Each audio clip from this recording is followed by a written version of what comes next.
Tuesday, everybody, Delaware Valley and beyond. Another great sports day yesterday, even though there was no baseball, which sucked because it's no fun finishing dinner, not having a Phillies game to watch. But you have that tonight as they'll play the Cubs. And Amy Fadul is with us all day today. How are you, Amy? Very good on this Tuesday. Yep, beautiful Tuesday. Another beautiful. Last night was perfect. Stunning.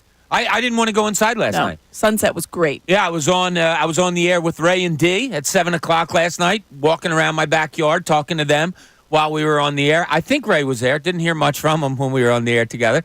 But, yeah, I swear to God, I felt like a little kid waiting for my parents to yell, the street lights are on, get in here. Yeah. Like, it was just so nice. Yeah. And today it's supposed to be nice, too, a little bit warmer. But anyway, hope everybody out there is safe.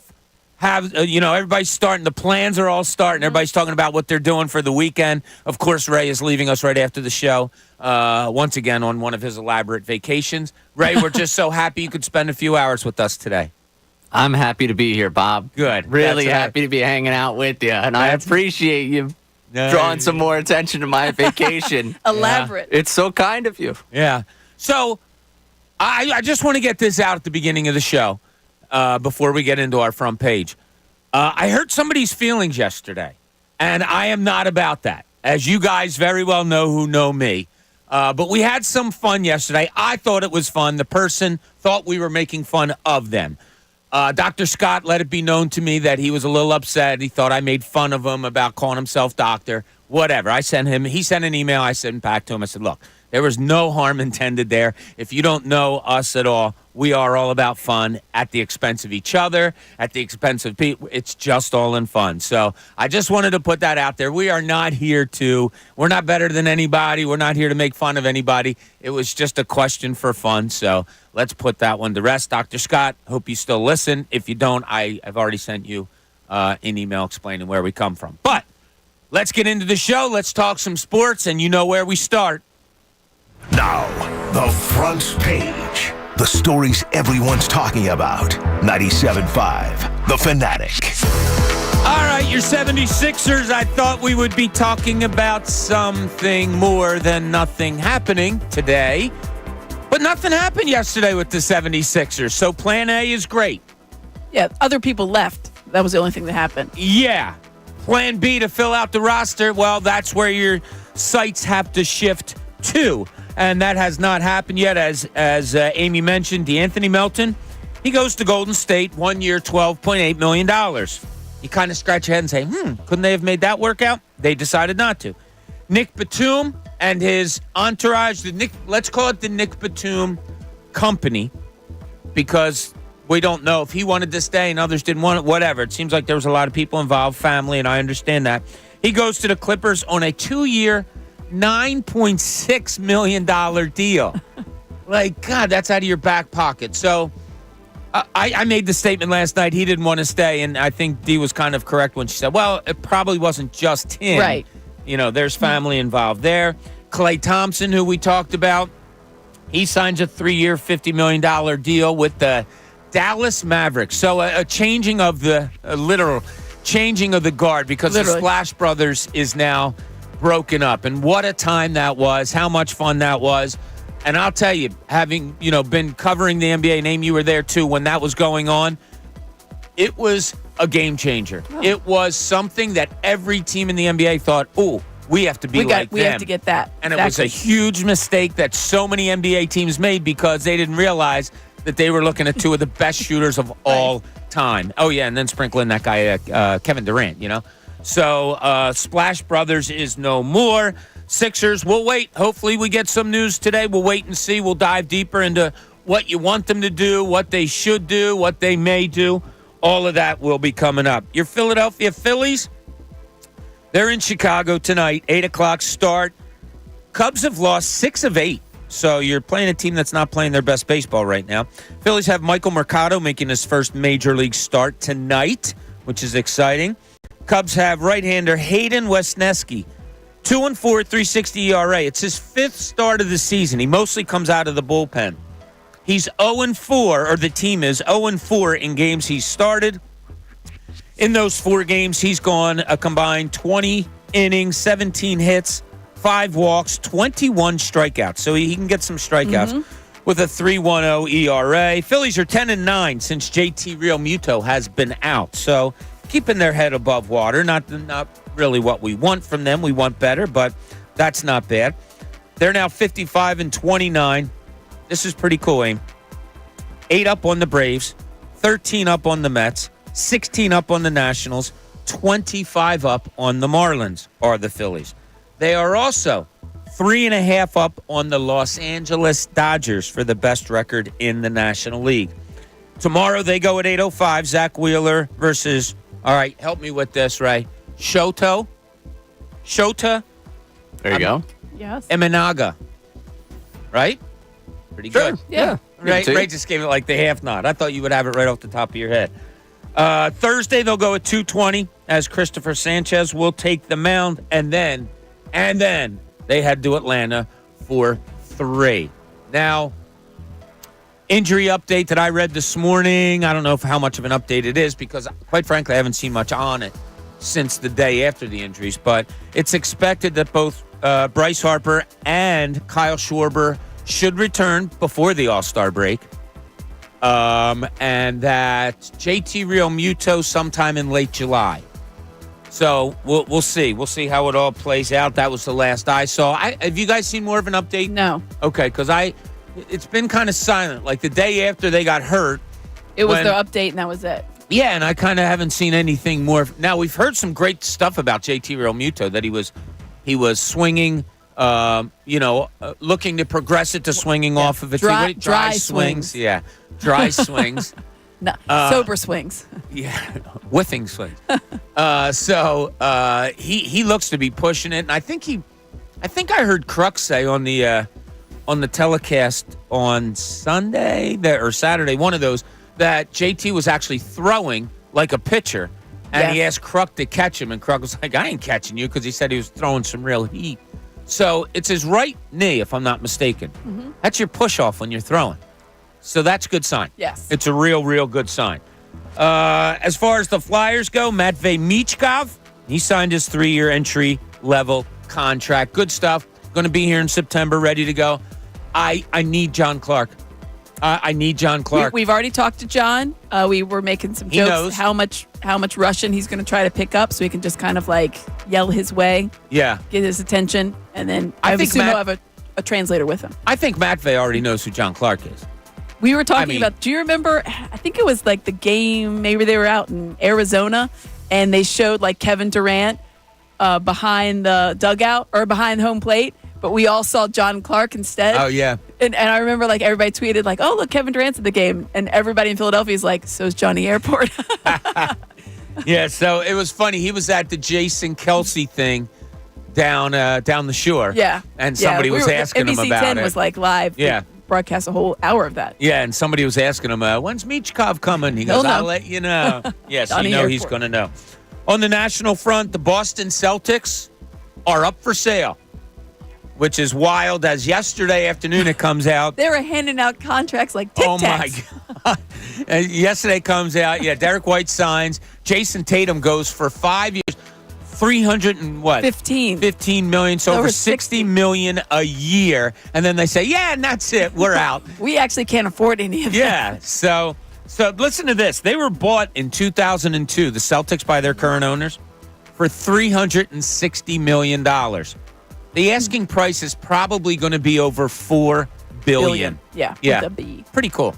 It's nice. If you had a couple 300 and something laying around million, yeah, right? Why not turn it into $4 billion? Why not? Sure. U.S. men's soccer team, they get eliminated at Copa America last night, 1-0 to Uruguay in Kansas City. You guys watched it? I think you said. I watched part of that match. We were talking about the Portugal match as well. Okay. In the Euro. I didn't watch. I watched the last probably 20 minutes. I wish I did. I didn't. Like Ray said to me, what'd you do last night? I said, I literally stayed outside until it got dark.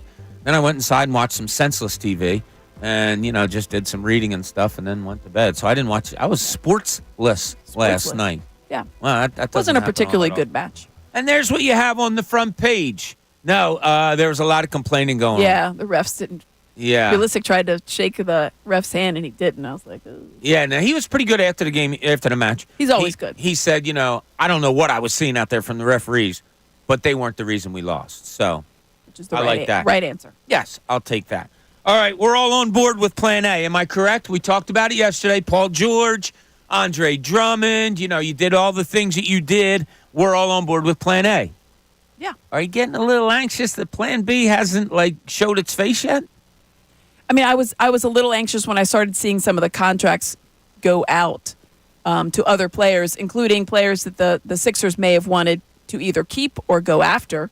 And I thought, the D'Anthony Melton one, that'll be a curious question to ask the front office. What went down there? Was it you have money that you had already allocated elsewhere? We're waiting for the Paul Reed stuff to come out because I looked up, and I think Ray's the one that first mentioned it yesterday. I think if they opt or they sign him and then trade him, it does create closer to $15 million. So I think that's something I'm waiting for that step to start happening rather than just outrighting him and only clearing. I think it would be half of that. And they already have the mid-level exception to Kelly Oubre. So those are the steps that I'm waiting for. And is that tied to why you didn't think to re-sign D'Anthony Melton? Because that'd be one of my first questions. The Nico Batum stuff, I think that's decided, personally. I think he just, whether it was him or his wife or family or whatever, they just wanted to go back to L.A., which is fine. You can do that. It is disappointing every time we talk about the perfect fit. At number 4, it's like a guy that can spot up and hit the three. That doesn't need the ball in his hands. I'm like, and can rebound. I'm like, like Nico Batum. And also, you guys know, no one can inbounds pass like Nico Batum. Oh, one of the best there is. No question about it. Amy drew up that play many times on a napkin as we were sitting here. Yes. I loved that play. I said it last night to Ray and Dee when I was on their show. I am getting anxious. Is the game plan set and you don't have to worry about rushing to get to it? It does. A lot of it stand at the feet of what you're going to do with B-ball Paul Reed. Because, like you said, if you're going to sign and trade him, it creates. If you're going to, I don't know, are you keeping him here? Is he the guy that they're going to slot in at that 4? Doesn't sound all that exciting, but if you have enough confidence that you say, yeah, and we saw it last year at the end of the year that Nick Nurse did plug in Paul Reed with Joel Embiid at times, and they didn't do it in the playoffs. And why were they trying that out if in the regular season if they weren't going to use it? It's something that's in the back of my head too. Is that something that they're thinking? All right, we can try him there, and then that only makes your need maybe a point guard, and then that's your starting 5, and now Kelly Oubre can come off the bench because right now you have no bench whatsoever. None. You have nothing. You have Eric Gordon and Andre Drummond. Yeah, and then the young guys. Right, and I did see a lot of people on Twitter yesterday putting out there that maybe Jared McCain could be a starter, and I am not, for expectations that this organization has, I am not laying out there a rookie for extended minutes with expectations. You're trying to be at least the second best team in the East. You're trying to compete with the Celtics. And this is not a knock in any way on Jared McCain, who I think has a very good upside. But you're gonna put your franchise into the hands of a 19-year-old, maybe just turned 20-year-old rookie as your starting point guard. I feel like that's a disservice to him. Yeah. That's a disservice to the rest of the team. Everybody else would be having to play catch up, and he would be having to learn on the fly. And with a brand new point guard, it's not just a random position; it's the point guard position. Pretty important out there. It is. And I like Jared McCain. Yeah. But no, I don't think that he is the answer, right? And Daryl Morey said something to that effect on draft night. He's going to have to work his way up. They fully anticipate what he is going to be for them. They think he's going to be a very nice player for the future. They don't look at him as their starting point guard right now. So, this is where you sit right now. And this ran through my head.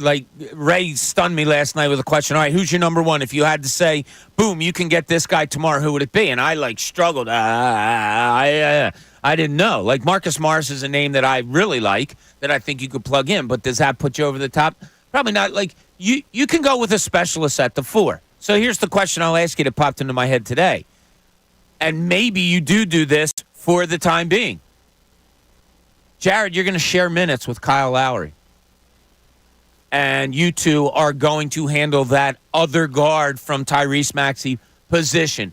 Jared, when you're in the game, look, we're looking to run. And if you have an open shot, great. But, you know who the first three options are and all of those things. We're going to start Kyle Lowry for the first, 6 minutes of the game, and he's going to get things under control and get everything out there. And Kyle, we're going to ask you to play like 16, 18, 20 minutes to start the season. And that, I'm not saying this is what I'm advocating. I'm wondering, could this be something that they're thinking? The first part of that is they have to sign Kyle Lowry back. Yeah. And I think that we've all thought that would be something that they would do, just like signing Kelly Oubre. Kelly Oubre, I still in my mind think took a little bit less money. I think he could have gotten a little bit more out there looking at the market. Now, granted, wings didn't garner as much money as you're seeing from some of the other players, centers and guards to be specific. But I feel like you look at Chris Paul and Kyle Lowry and Chris Paul, not a general, apples to apples comparison, but Chris Paul got $11 million from the Spurs. Yeah. $11 million. Kyle Lowry made, I think, 18 plus last year. Is he going to take a veteran minimum to come here to stay here in Philadelphia? Or is there going to be some team that's going to want Kyle Lowry as, kind of bringing their guard along? You would hope that he would want to stay here given the fact that he's from Philly. But, if somebody else comes in and throws $8, $9, $10 million at him, you're going to turn down a lot of money. I don't know. So that's step one. I like your idea, but step one is you actually have to have Kyle Lowry on the roster. Yeah, I don't even know if I like my idea for them. It might be the position where now, if Kyle Lowry gets offered $8 or $9, $10 million by somebody, it has to be, I think, in his eyes, a significant somebody. Right. Like he's not going going to go the the Pistons. Yeah, Detroit. Well, they don't need him, but but they'll give him $25 million a year. But I think he is there in his life as a basketball player of no, I want to pick and choose. Yeah. Now, as I had an NBA player tell me before, if I'm a power forward and I go out to dinner with another power forward in the league, we can talk niceties about our families and where we live and all that stuff. But every time we're looking at each other, we're going, I make more than you do. Yeah. I was stunned. Seriously? He goes, oh, yeah. Oh, my God, yeah. It's all about, we're always thinking about the money. I don't know. Would Kyle Lowry feel, I'm not going to say embarrassed, but would it maybe in his mind tarnish his legacy that, all right, I'm just finishing out my career on a minimum salary in my hometown? Or maybe it's something he really wants to do. I don't know. Yeah, obviously that's something only he can answer. Is there some kind of draw because you are trying to win a title for your hometown team? Is that enough draw for you at his age? He's pushing 40 at this point. Yeah. It's 39. Yeah. I'm trying to look up his career earnings while he made speaking. $275 million. That's not bad. He's made a lot of money. He's won a title. What's the $325 million next to it? Is that with endorsements? It has an asset. You see that? I don't know. We might not be on the same site. Over $275 million in career earnings for him. Yeah, he made the minimum of $1,138,000 with the Sixers last year. He went from the Heat after 23 to the Charlotte Hornets, although he was making $28 million a year. Yeah, he didn't. Where are you more happy? You have that $275 He's not gonna go to Charlotte million. Again. No, but that's what I'm saying. If somebody offers him $8 or $9, $10 million, and if it's a crap team, yeah, I hope. I would think he wouldn't go there. Yeah, I would hope that. You never really know.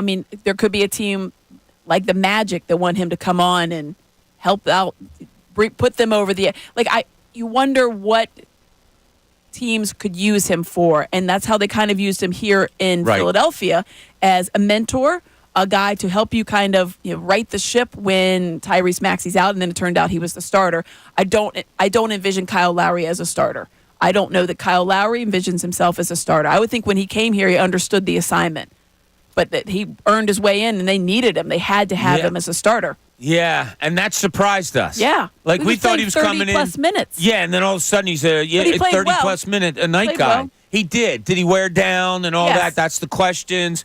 Because he kind of, I don't want to say became invisible, but there wasn't as much production as there was maybe early on. I don't know. Maybe he's I'll use I'm in the best shape of my life now. Maybe he had a summer that he's going to come out and say that, and he can give you starting minutes. I don't want to say starting minutes because that's like 30 plus. But maybe he can. Maybe that's what Nick Nurse is looking at. Let's not forget the Nick Nurse tie to Kyle Lowry, and the other way also. So I don't know. I as I said last night, and I said to you guys yesterday. All right, yeah, we're going to talk about Paul George all day. This is yesterday. All day today, yeah. I said, sorry, but that I'll stay on this subject, but my eyesight's going to, all right, what's next? Yes. And there hasn't been a what's next yet. What about the name you brought up yesterday? It marinated a little bit. Still not in love with it. But Markelle Fultz returning here to Philadelphia. Yeah, you don't need him to score. No. You don't need to watch that shot anymore, the hitch in it, which was atrocious. He can create off the dribble. I mean, if you look, he's got some nice spin moves. He can get to the basket pretty good. If you can forget about his time here in Philadelphia and just look at the player he is in Orlando, I think you'd be okay with it. It's interesting because you said that yesterday, and of course my first thought is no. And I thought about it because we did watch him last year. We watched him in the Magic game, and then we watched. I remember we looked at it was we did the pregame show for the Magic game, and so we had our producer had pulled up a bunch of clips, and we were doing a Markelle Fultz tape, and we had like clipped off a bunch of stuff. And I was like, oh, wow, well this is who he was. This is who he was then. This is who he is now. I'm not going to fault him for being taken number 1 overall. He was never a number 1 overall pick, really, but he was one of the top 3 players to come out, and obviously he lost his way. I thought, all right, what would it cost to get a guy like Markelle Fultz? What would it cost to get Markelle Fultz here? Like, am I costing myself in more than dollars? Am I costing myself in him turning back into something that was like, not great because he's coming back to the scene of the crime? Is it a PR nightmare? Yeah, I don't know. But like just watching clips of him, and I distinctly remember that tape thinking, he's not a bad player. No. He's a big guard. He creates. He can defend. He can defend, and he could rebound out of the guard position. Yep. And I thought, interesting. But like beyond that, I just thought, is it too much headache for what it might turn into? Yeah. Or would it be like, great, you're a good player now when all is, I don't know. The first reaction is going to be the same by everybody. Oh, no. I know. That was my first reaction. But then if you actually watch it. Exactly. You actually watch him. But you have to go beyond what was going on Hard here. to get past it. All right. I'm going to do something today in honor of the signing of Paul George. And it's going to be a little contest that we're going to have, Aim. And the winner of the contest is going to win a pair of tickets to FanFest. So here's what we're going to do in honor of Paul George. Philadelphia sports, you can go as far back as you want. Everything's open. Manager, coach, owner, whatever. Give me the best 2 first name. You're off the board. You're already going to FanFest. Give us the best. Now, by best, Amy's going to judge. I like this is always on me. It could be, and look, it could be, that's good because I didn't think of that. Right. It could be good maybe because of their career. Right. It could be good for a variety of reasons. So when you call, we're talking about the Sixers. We can hit on Phillies and all. Yeah, we're not just doing, but we're talking Sixers. What do you need for them to do moving forward? Do you have names? Kind of an extension of what we did yesterday because we're going to dive deeper into some names by positions and stuff like that of what you need. I think it's a common thought that it's a 4-man. It's maybe a point guard, but I've heard people say no. I'd rather have another shooter. I want to have this. You got to build up that bench.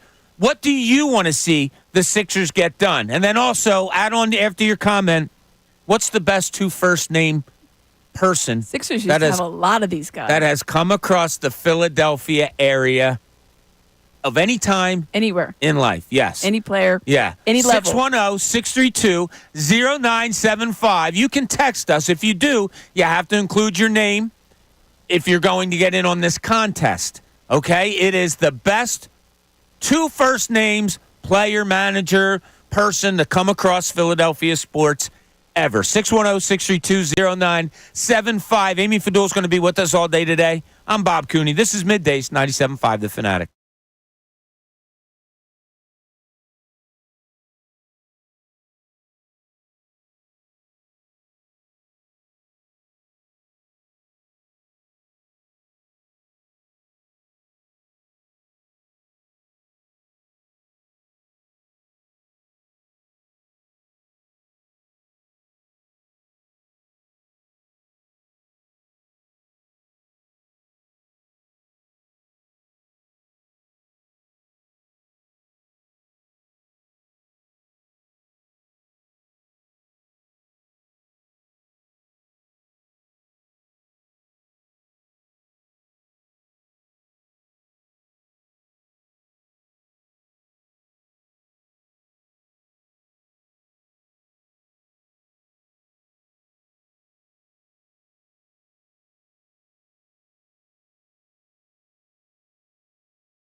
Welcome back, middays. Hope everybody's having a wonderful Tuesday. Short work week for a lot of people.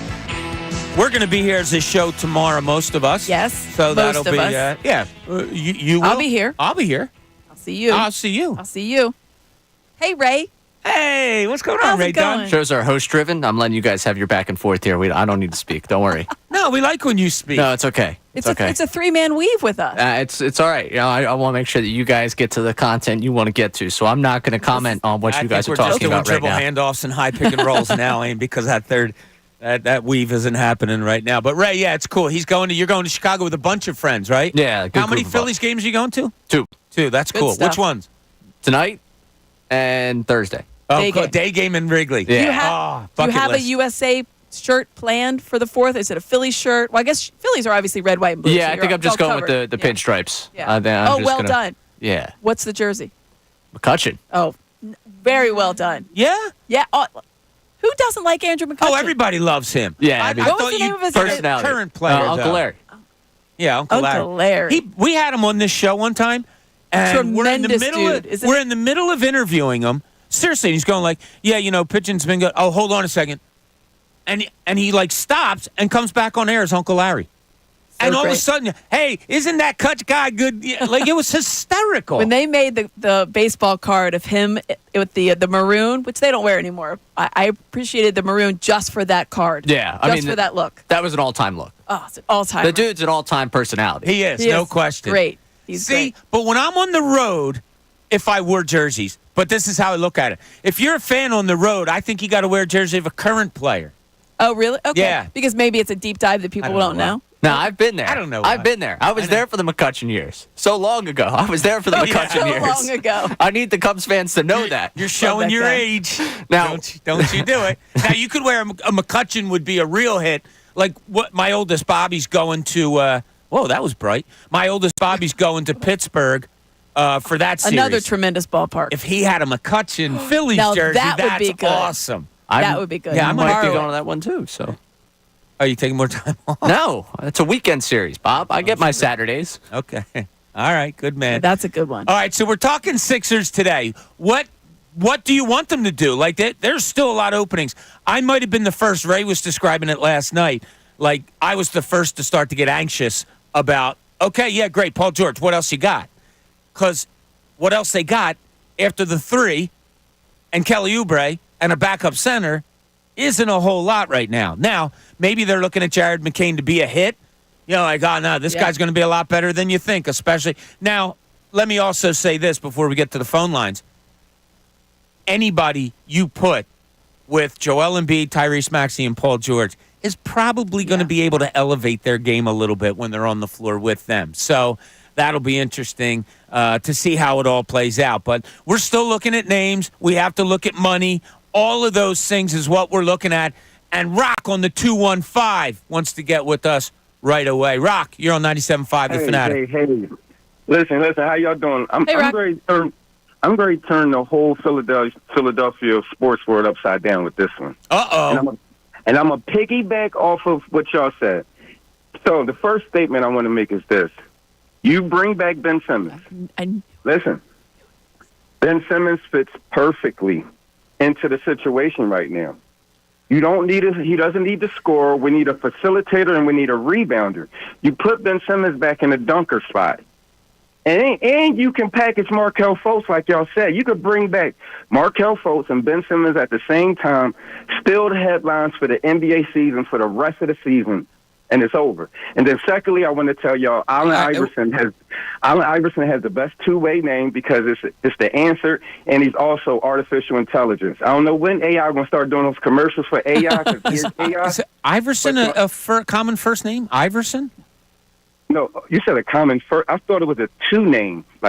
Two first names in honor of Paul George. Those are first names. Oh. Yeah, that's it. That's okay, Rock. But listen, let's I go love back. that. Let's get your Ben go back Simmons. to the Ben Simmons thing.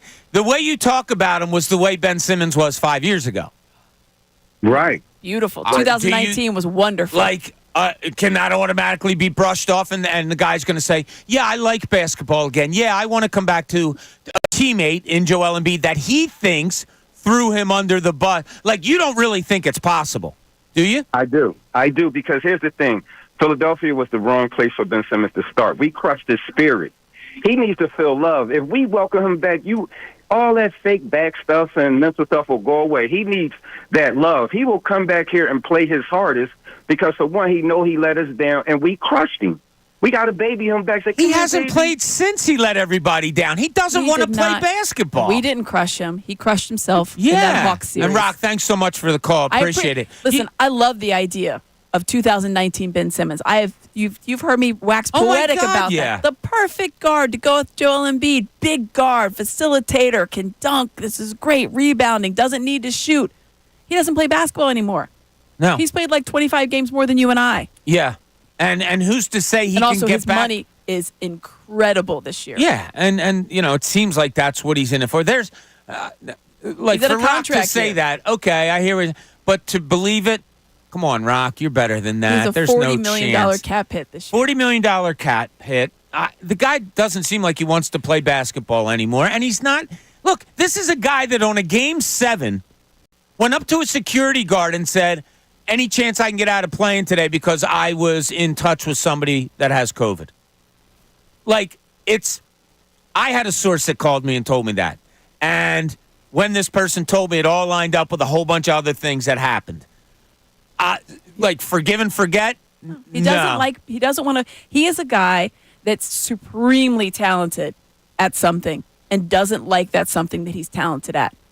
It appears like that. Yes, it appears he does not like to play basketball. I think people think that he's going to have a good year because it's a contract year and he likes money and he likes the idea of being an NBA basketball player and all the stuff that brings. And it is. I mean, he's going to be paid $40 million this year. $40 million. We're laughing about Tobias Harris and whatever. Tobias Harris played basketball, albeit not well at times, but he played. He wore a uniform and he was out there and he touched the basketball. Ben Simmons does not do any of those things. He might this year, but you can't. Yep. No. You can't. 2024 Ben Simmons, no. 2019 Ben Simmons, yes. Hey, if I could turn back the clock, man, there's a lot of probably point guards that I would take, but Ben Simmons honestly is one of them. I'll take 1980 Magic Johnson. Yeah, why not? It is what it is. Lou in Norristown, you're on 97.5 The Fanatic. What's up, Lou? Good morning. How y'all doing? Good morning. Great. How about you? I'm well, thanks. Good. I would like Markel Fultz because it makes a lot of sense because he doesn't have to shoot. He's big, he's fast, he can defend, he can rebound.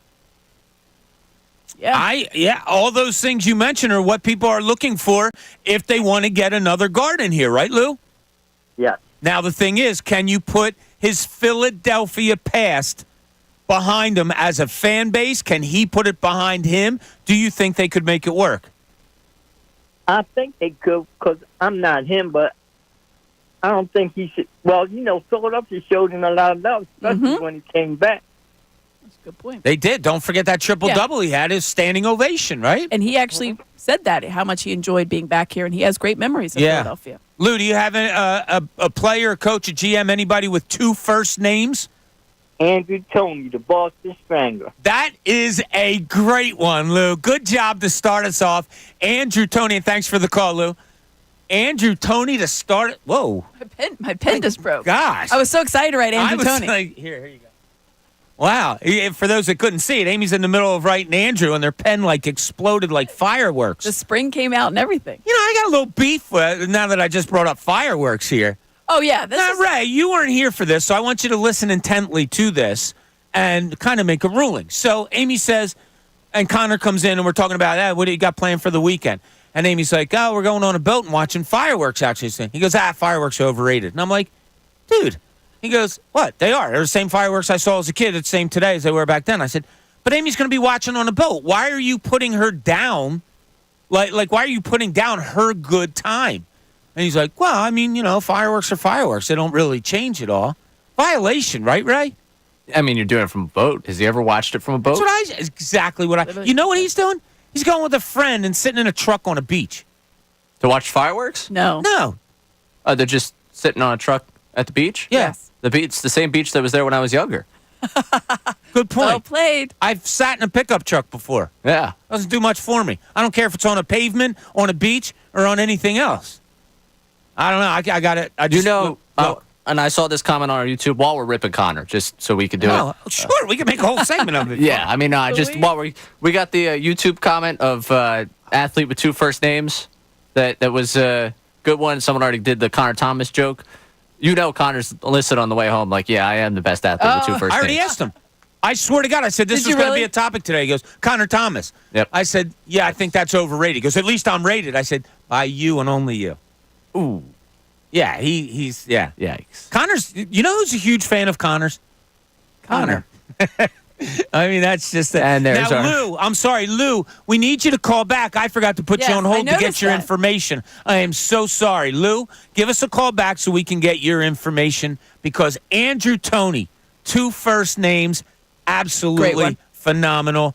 A man whose moves I tried to imitate so many times on the basketball court. He would plant his left foot because there's many people out there that didn't see Andrew Toney play. Andrew Toney would plant his left foot, and he would go so wide on his right foot, and he'd either come even with the other foot and shoot, or he'd blow past you and pull up jumper or take it to the basket. He was so much fun to watch. That is a great start to the day. Lou, you are the man. But Amy is the judge and the jury today, so there's plenty of them out there. When you call with your Sixers point, if you want to talk Phillies, whatever it may be, because we're going to get into Phillies a little bit here, we definitely want to hear your best player, general manager, owner, whatever it may be, in Philadelphia sports of all time. Amy Fadul, Bob Cooney, we're here until the best show ever at 2 o'clock. Ray Dunn producing. This is Middays 97.5, The Fanatic.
Welcome back, Middays.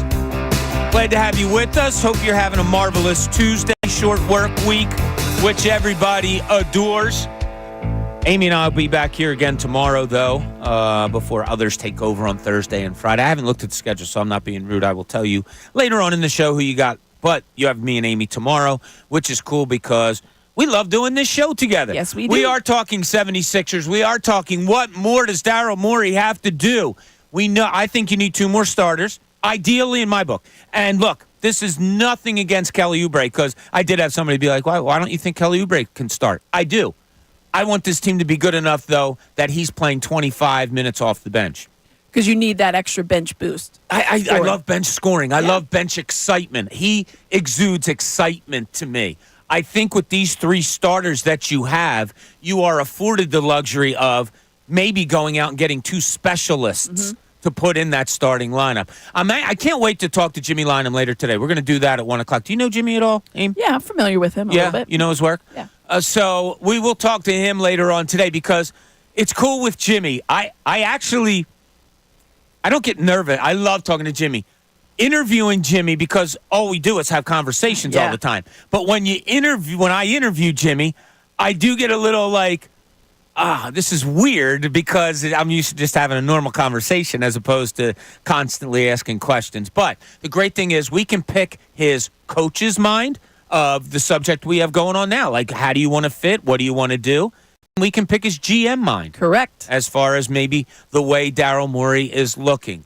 So we also have out there for you today in honor of Paul George, who is the best 2 first-name player, coach, owner, whatever, sports person in Philadelphia. In the lead, Lou is so far with Andrew Toney. That's awesome. Mark in Philly, you're on 97.5 The Fanatic. What's up, Mark?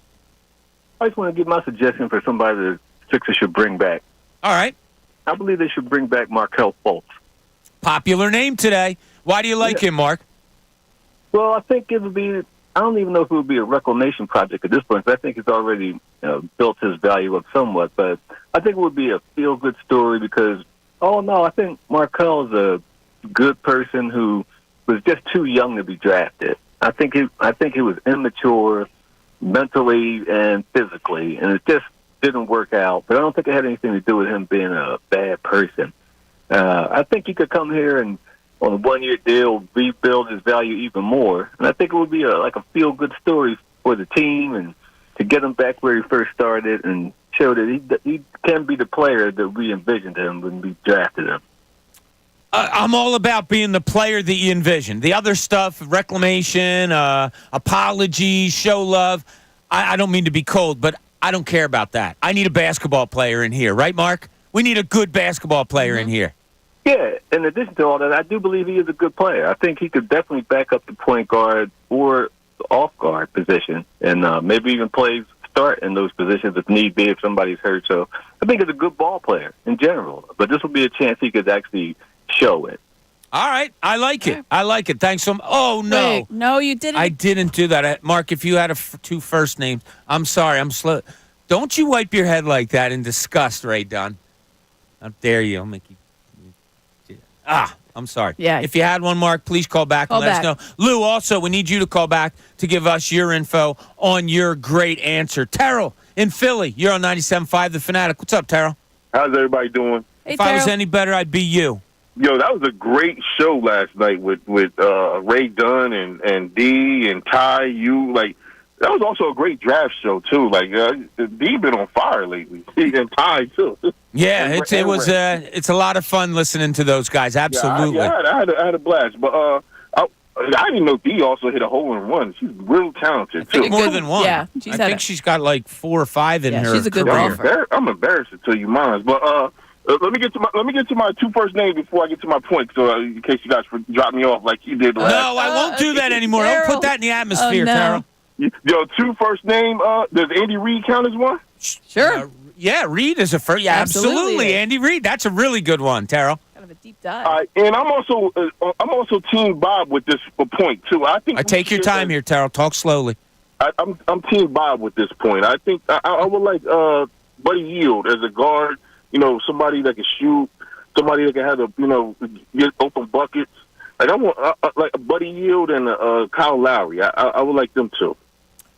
All right, Buddy Hield, I don't know. Affordability, that would have to lie at the feet probably of a Chris Paul and doing the moves you have to do with him in order to afford him. Paul Reed, when we have to trade. Yes, you'd have to sign him to his contract and then trade it to create about $15 million. Yeah, I think we need to do that. I would like that Buddy Yield. It would make me at least more relaxed with this. So, Tara, let me ask you, as far as Kyle Lowry goes, popular name, everybody loves him. How would you use him?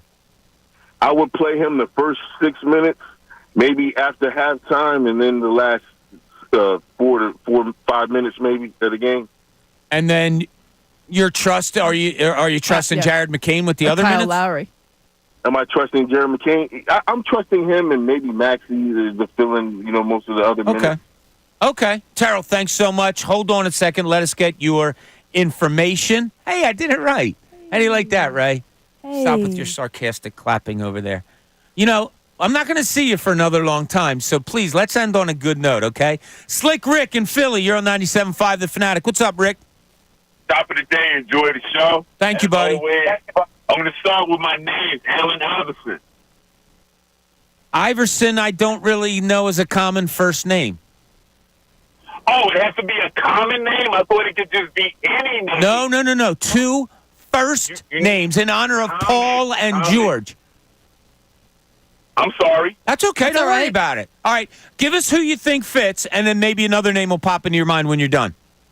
I like Bridges. He has off-the-court problems, but I like Bridges.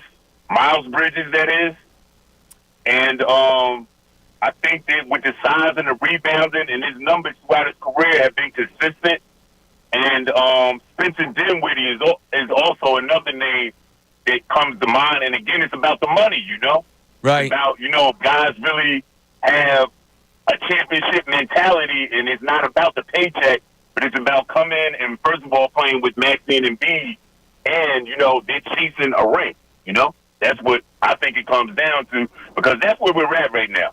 It's like we need to, right here, right now, point, click, and let's get to the Eastern Conference Finals and, give it the best shot, because we haven't been there in, 20-something years. Yeah, the stuff with Miles Bridges, here's how I approach it. I am not going to down anybody if they so choose to give him a second chance. If that's your decision, okay, that's your decision. If I was Daryl Morey, I would not do it. I just think it's too much of a risk there. I see the talent on the court. I wouldn't go there for the other stuff. That's just me. Like I said, you may go another way, and that's okay. I'm not going to judge you on that. Did anybody come to your mind? 2 first names, Slick Rick? Did you think of? Did you have an opinion on Spencer Dinwiddie? He's like a Spencer veteran. Dinwiddie's in. I just saw his name pop up. That I don't mind that. Yeah, I mean, I don't hate it. He's versatile. Rebounding, He can play off the physical ball. player. He can play off. Yeah. Yes, he is. Very good defender, and he hits the threes. Yeah. Not I don't mind that. Not a big rebounder, but a good assist guy. Yeah. I don't mind that. Anybody with 2 first names pop to your head, Rick?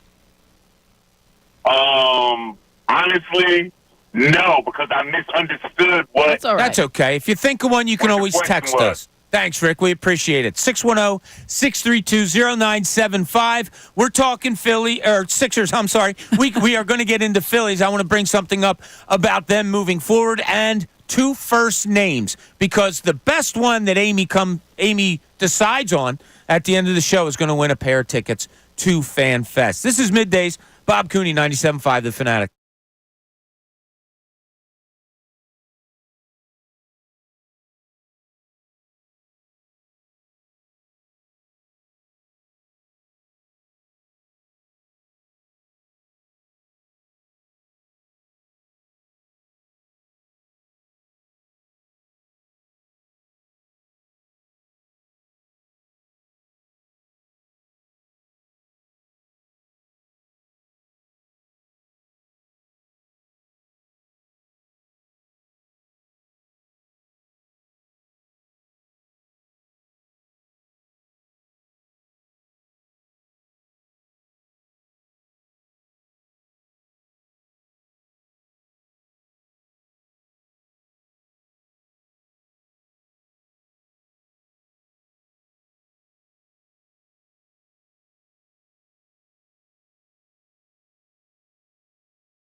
11 o'clock hour here on Middays. Having a lot of fun today, talking about fit for the Sixers.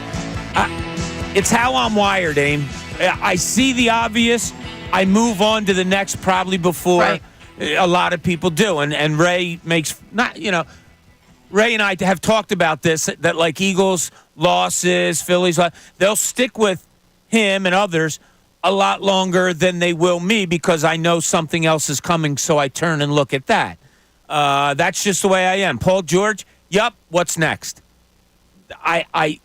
We responded to it yesterday, but in the back of my mind, I was going, all right, let's go. Let me see something else pop up. We started writing down, and I had a blank for the 4. Yeah, you did. Just sitting here. Yeah, and I have 2 blanks because I really do want this team to be so good that Kelly Oubre is coming off my bench. That's how I'm approaching it right now. And, that could change with the acquisitions that Daryl Morey may get, with maybe the people that you suggest at 610-632-0975. I might say, no, you know what? Oubre would be good in there in that starting spot. I think you just need specialists now.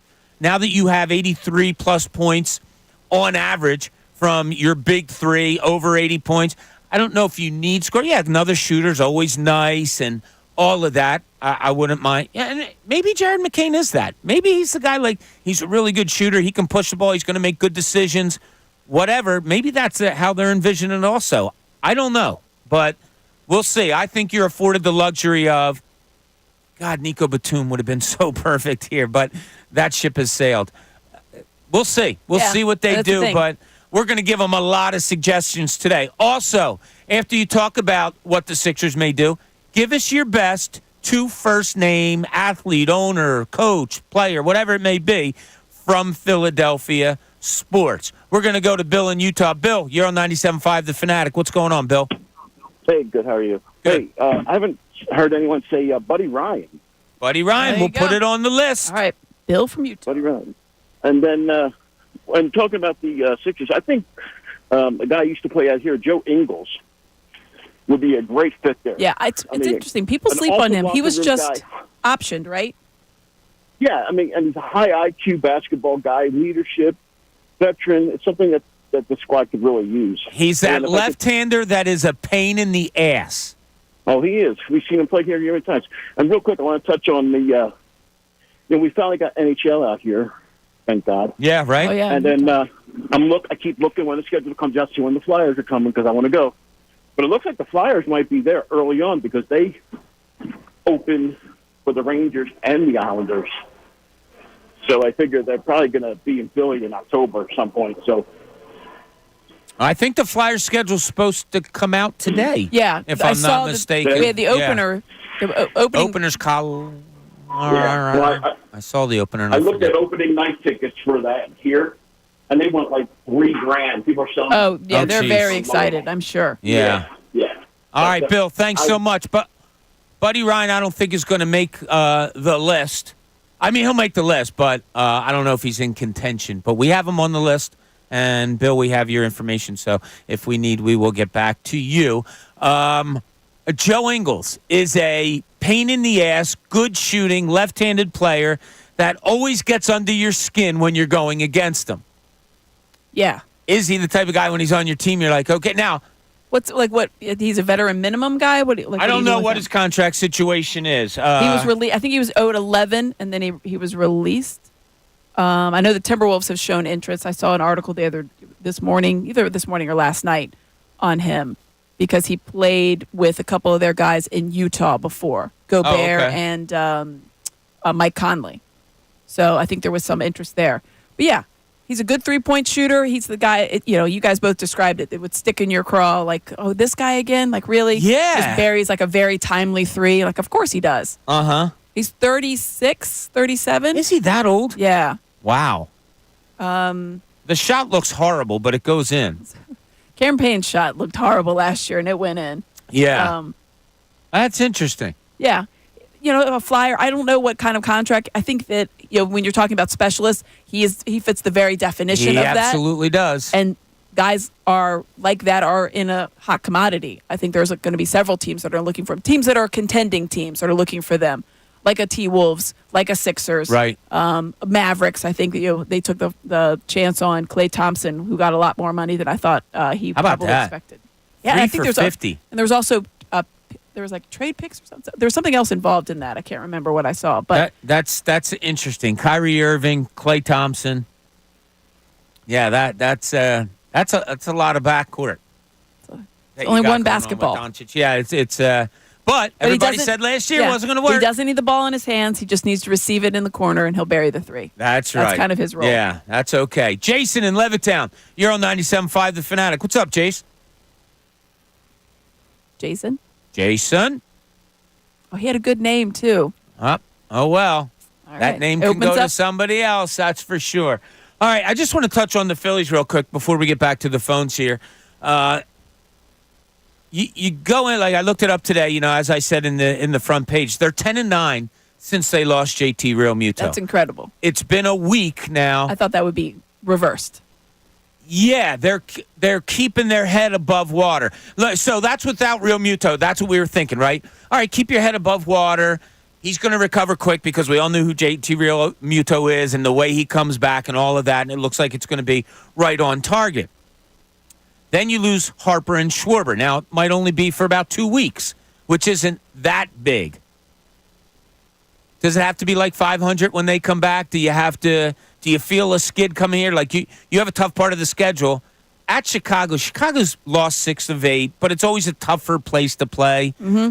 And then you go to Atlanta, which really sucks going there so shorthanded. Yes. But I don't know. Do we glean anything out of this? I'm so big on taking something out of a game, out of a series. Out of these 2 series? Yeah, so what I don't know. 6 games. What should we look for? I mean, I think 500. I think Okay. 3-3, I think would be a win. Ideally, obviously, you want to win both series, and then we have 4 wins. But I don't know that that's realistic at this point.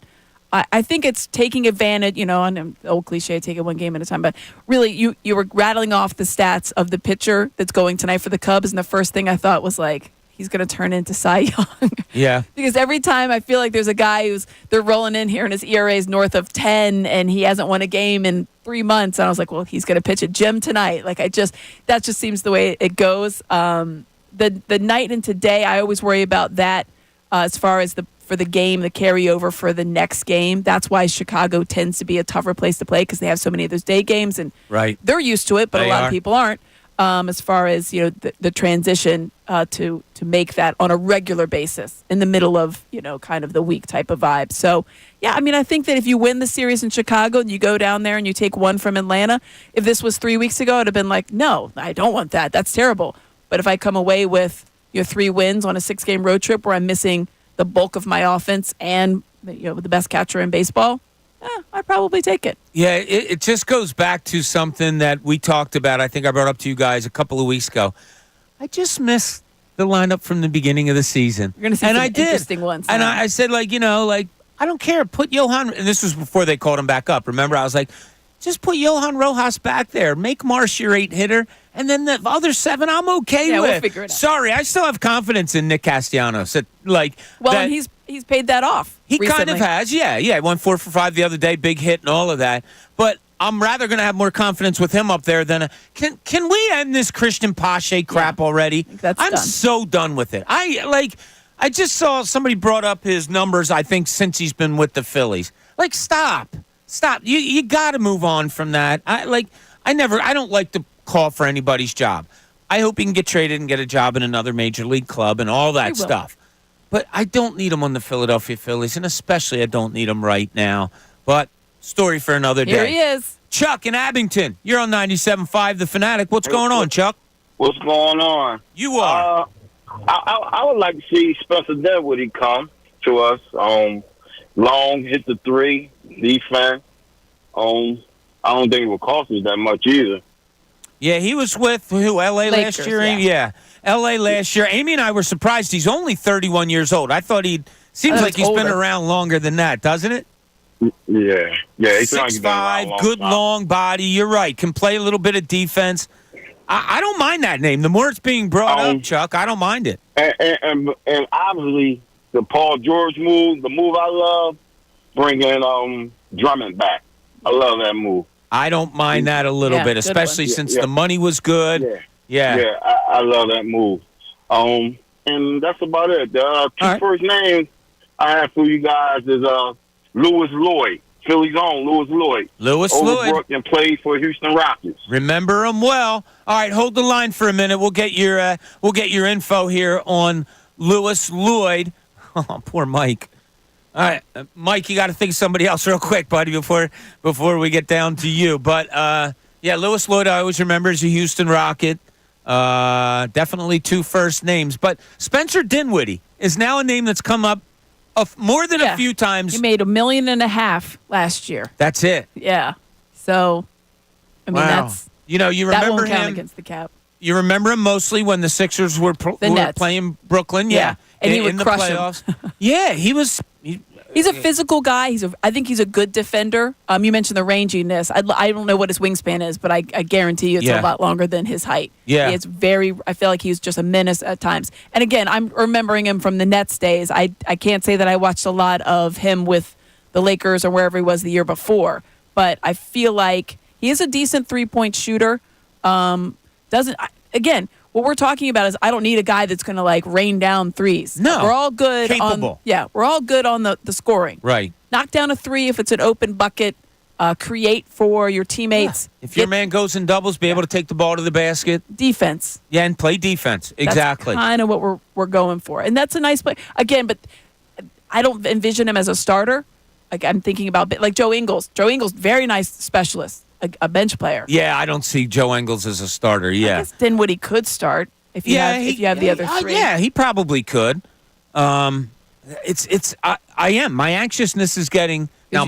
You're missing my anxiousness level when it gets high aim. It's about like this. It's very very minimal, and it drives my wife crazy. I just don't get too anxious about stuff. But I'm waiting for these moves to come. I think they have to come sooner rather than later. I would like for the two of us to be talking about this tomorrow, and maybe we'll text Ray about it, just to get his opinion. He won't be something like that. Yeah, no, he's not going to be here tomorrow. But that's okay because we're rooting for Ray, and he's going to be in Wrigley tonight. So he is the envy of Bob Cooney because I've never been in Wrigley. What? Never been to Wrigley. Wow, really? No, I know. Oh. Never been to Wrigley. I used to always get so excited when I would fly out of Chicago because we would never go over it flying in. Yes. But flying out of Chicago, wherever I may have been going, I would always get excited when we were going over Wrigley. That was cool. Wrigley there's nothing else in sports life that takes me back to my childhood more than Wrigley Field. I don't know why. It just does. Mike in New Jersey, you're on 97.5 The Fanatic. What's going on, Mike? Hey. Good morning. Good morning. I see somebody beat me to my name. No, I'm so sorry. I tried to delay as long as I could so you could come up with another one, Mike. How about Richie Allen? Oh, that is a great one. Richie Allen is tremendous.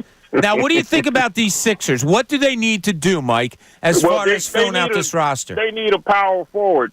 From looking at the guys that they have on the roster right now, they need, and they lost Nick Batum, which broke my heart. But they could use somebody like a Jeff Green, Kevin Love, Miles Bridges. I don't know if he's still out there. I can't keep up with all Kevin Love isn't. He's going to re-sign with Miami. Yeah. Okay, what about Jeff Green? I mean, he played a big role with Denver, the year before last when they won that title coming off the bench. Yeah, I have to look at numbers on that. That's not a bad name.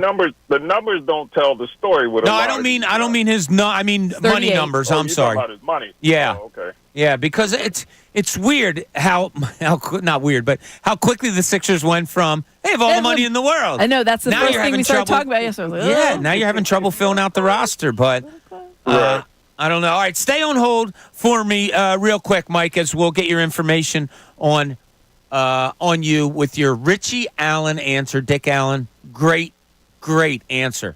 That's a pretty good one. I was a little kid when they brought him back. The Phillies did. It was I don't know, mid-70s or something. And my dad telling me oh, it's such a shame. And I said, why? This guy no good? And I swear I thought my dad was going to hit me. He's like, no good? It's one of the best baseball players I've ever seen. I'm like, I didn't know. I never saw him play. But, yeah, they brought him back. One of those, bringing Allen Iverson back type of things. Yes. And, of course, he just wasn't anything of what he was before. Carmen in Michigan. Carmen, you're on 97.5 The Fanatic. What's going on? What's up, guys? What's up, Cooney? How you guys doing? Doing great. How about you? Awesome. Doing well. Miss Philly, but doing well out here. Yeah, what are you doing in Michigan?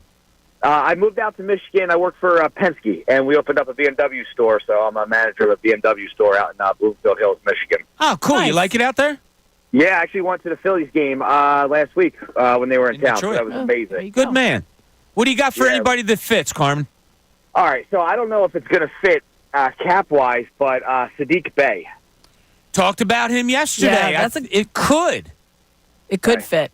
That's a good one. Rebounder. I mean, Yes. he puts up quiet numbers. I like him. I think that would be a decent Yeah, I'm with fit you for on that one. And look, I don't want to pigeonhole everybody that's ever played at Villanova as a really smart basketball player, but I feel safe in kind of doing that, Carm. Like I think if you played under Jay Wright and had significant minutes, you know how to play the game. Yeah, exactly. You And he just doesn't shut the do door on me. too much, too flashy, but I love him. I don't need flashy. All right, I don't mind. Yeah, exactly. I don't need flashy. I like that name. Now, do you have a name? 2 first names, Carm. Yeah, so I feel like this is cheating, and I don't know if anybody said this already, and I don't know if they have to be from Philly or not, but Michael Jordan. We're doing Philly Yeah. sports. Well, All right, so then did somebody... there was a Michael Jordan that played for the With University the of Penn. Pennsylvania. That's who I was thinking of. Yes, there you go. All right, I'm gonna put you on hold so we can get your information. Michael Jordan from the University of Pennsylvania. Who was his backcourt running mate, Ray? Was it a Mike? Matt I know this. from Haddonfield. Matt Maloney. Maloney. I Yes. knew it. I couldn't Yeah. think of it. Maloney. Later, played at Haddonfield High School. Saw him play a lot in high school. Went on, had a great career. They were part of a tandem at Penn that I think won Dumpf 107 straight Ivy League championships and stuff like that. That was a good. Maloney was a really good player. He was, yeah. So was He had Jordan. a little bit of a career with He the did. Houston Rockets. I remember he played with Barkley. Like, that's wild, Yeah, I was thinking, That Charles actually Barkley. makes me think of my another 2 first names. Oh. Well, sorry, Amy. You Sorry. are not eligible. You are already going to Fan Fest. I'll Yes. write it down in case I forget. So there's no chance that you can win. And let me tell you about Fan Fest. That's right, 97.5 The Fanatics Fan Fest 2024 with FanDuel is Saturday, September 28th at Xfinity Live. Our first online ticket raid is next Monday. That's right, July 8th. Well, this coming Monday, I guess we could say, at 3 p.m. at 975thefanatic.com. Don't miss your chance to get tickets for the biggest party of the year for Philadelphia sports fans. All the Fanatic hosts are going to be there. Celebrity guests, Philly sports legends, activities, games, prizes, a whole lot more. It's just one of the funnest days of the year. 975thefanatic.com has all the info on that. We are doing 2 first names, and the one that Amy deems the champion is going to win 2 tickets to Fan Fest. Jeff Green, the Rockets picked up his option. Oh, okay. Not on the board. All right. Did I tell you how great when we started the show was? The 10 o'clock hour was amazing. Wasn't it? Phenomenal. It was bananas how good it was. Well, it was brought to you by Window Nation. Take advantage of Window Nation's 50% off sale on all style windows. Plus, make no down payment with no payments and no interest for 12 full months. Call 866-90-NATION or visit windownation.com. All right, let's get one more in here before we go to break, and that would be Bob in Iowa. Bob, you're on 97.5 The Fanatic. Yo, it's great to be a Philly fan. I think the Sixers will be just fine with the addition of Paul George. The Phillies should go 500. They'll be okay. And my 2 names, and I hope it's good. I can't win anything because I'm way out here in Iowa. How about the infamous Tony Taylor? Tony Taylor. Not bad at all. Ray Dunn, give me a position for Tony Taylor. Second base. Very good. See, my man Ray knows baseball like nobody's business. Bob, that's an awesome one. How do you like Iowa? It's great, and I feel bad because I just can't be there, man, during playoff times. I know what it's like. I've been there when I was a kid, but I'm dying out here when the Phillies start winning and the Eagles start winning, and that's okay.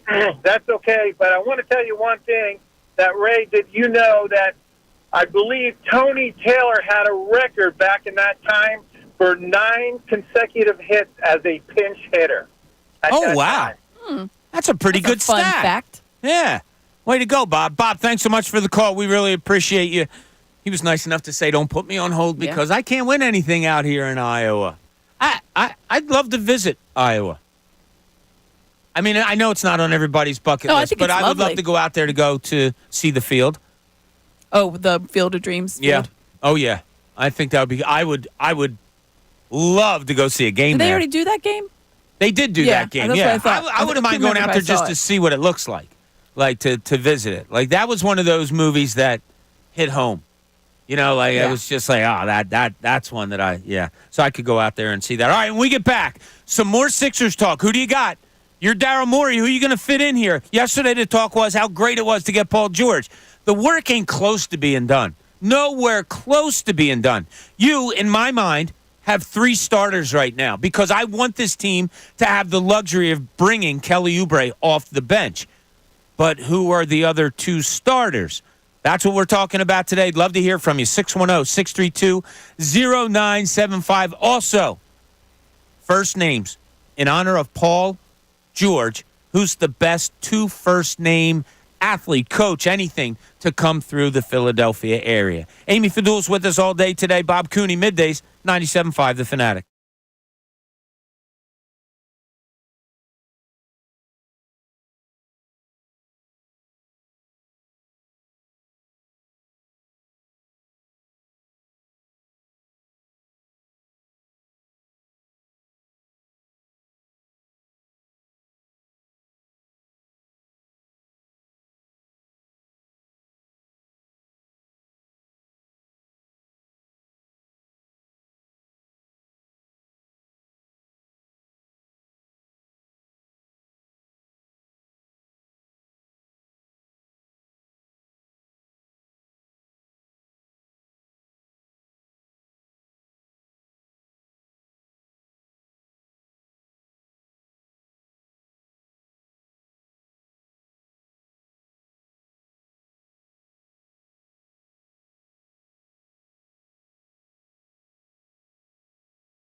11:30, having some fun here today on Middays with Amy Fadul.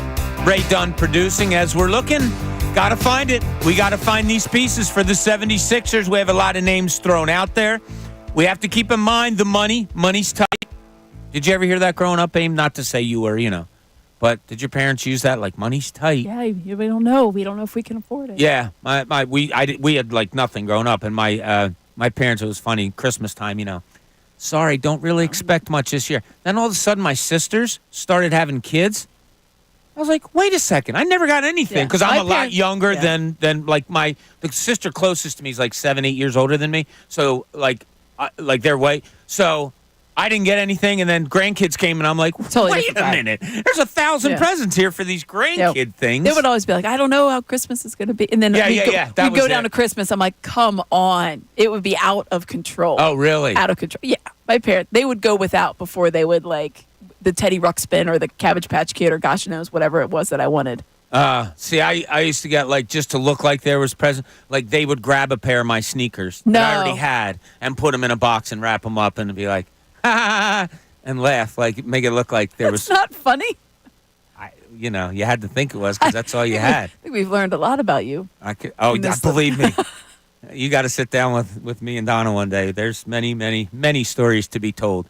PJ in Blackwood, you're on 97.5 The Fanatic. PJ, what's going on?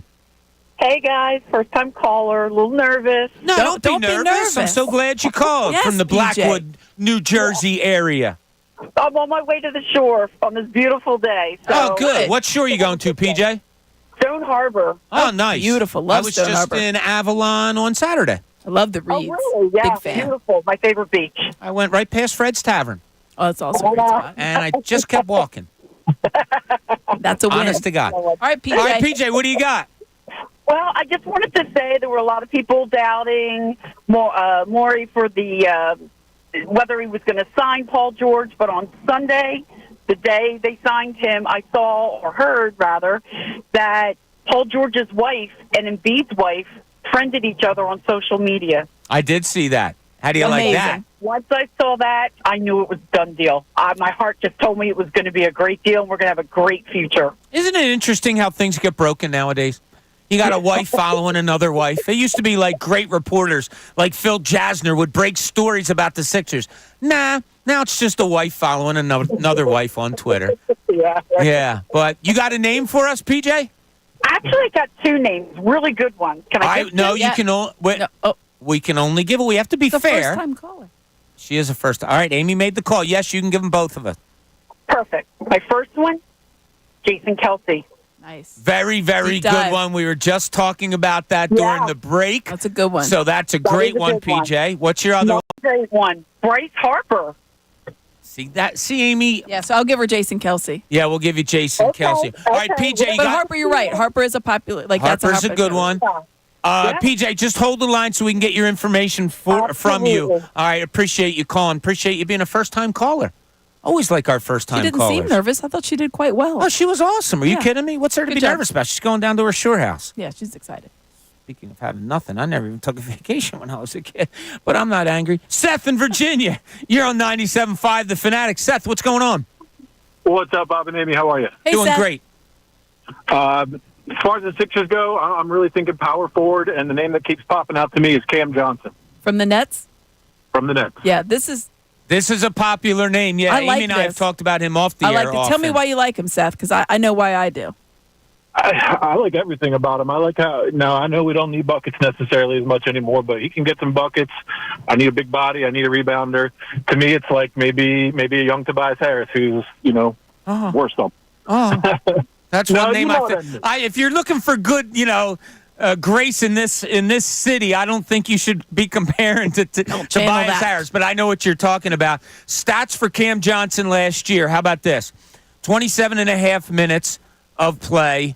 Field goal percentage, 44.6%, 39% from three, 13.4 points, 4 rebounds a game.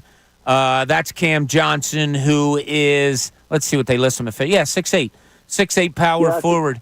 I wouldn't mind that at all. Perfect.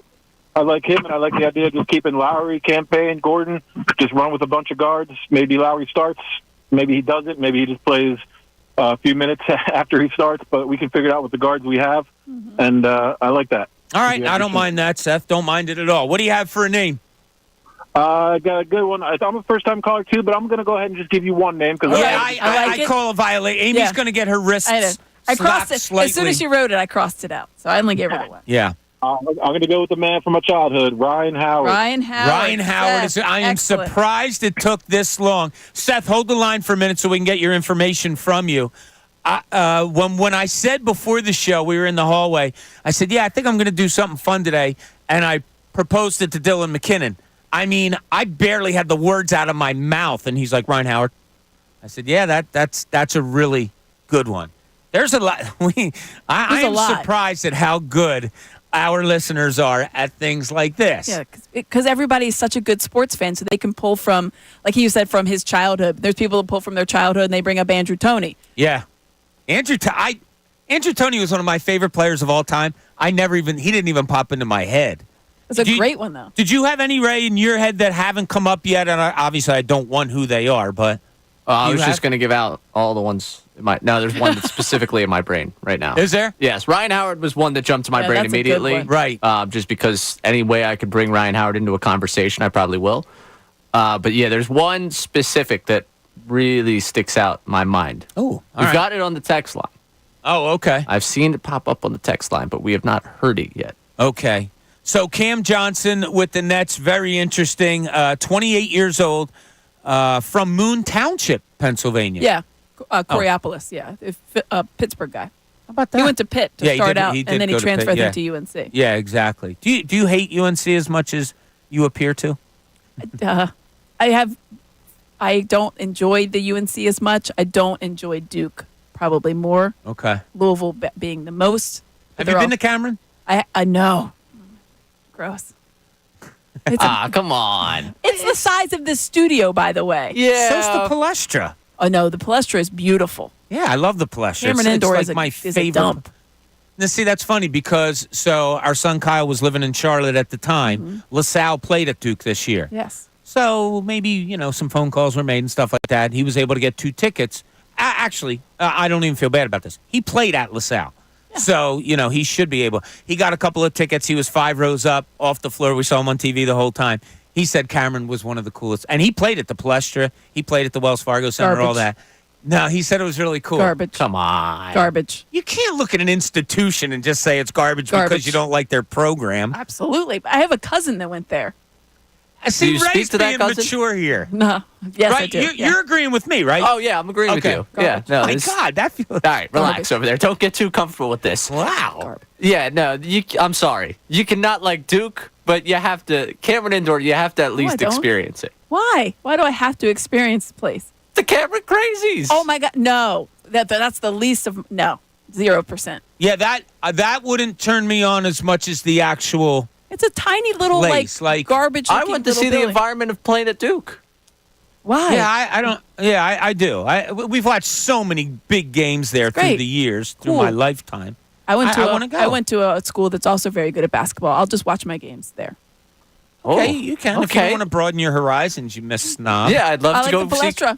I'd love to go to Kentucky and watch basketball. You don't even know the name of it. Rupp Arena. Oh, come thank on, goodness. please. What are we doing here? You two. Why did no? Ray, I'm with you, buddy. Said no. And don't you let anybody give 2 names anymore either, you Miss Fancy First phone call over there. Right. Paris in Philly, you're on 97.5 The Fanatic. What's up, Paris? Hello, how you doing today? Doing great. How are you? To everybody. First, I'm going to tell you what they shouldn't do, then what they should do. I like this, Paris. What shouldn't they do? What they shouldn't do is get Spencer Dinwiddie. Dinwiddie was good, was peaking when he was on Brooklyn the first time. When he went to Dallas, he was still there a little bit, but had to share the time. He went back to Brooklyn. He had his skis on going down the slope. And by the time he got to the Lakers, he was off the slope. So, no, he's digressed too much. That I wouldn't do. I like that, Paris. Put. I like was that. really good. Yeah. And Markelle Fultz. No way I could look at Markelle Fultz grinning, averaging how many points? 5 points, 4 points, knowing that's our Tatum. No, I can't look at him knowing that was our Tatum with that pick.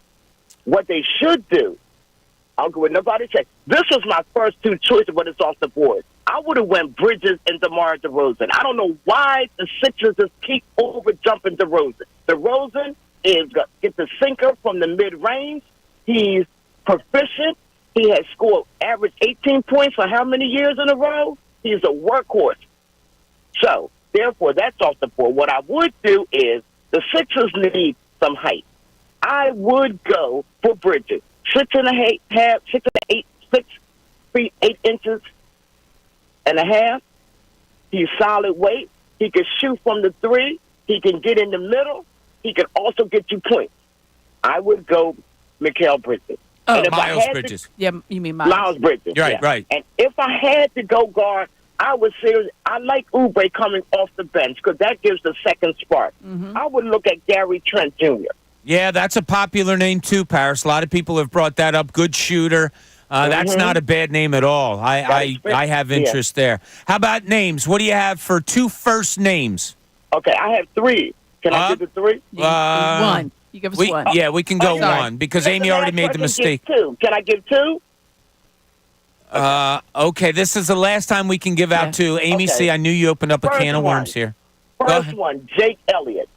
That's the one I'll take. I'm going to take really that good. one. You don't need the other one. You don't need the other one because No. that one's your best Yeah, one. That's the best one. All right? All right. Paris, hold on a second so we can get your information from you. I see her other Great one. call by Paris. And I don't think that's a first name. No, I don't think so either. No.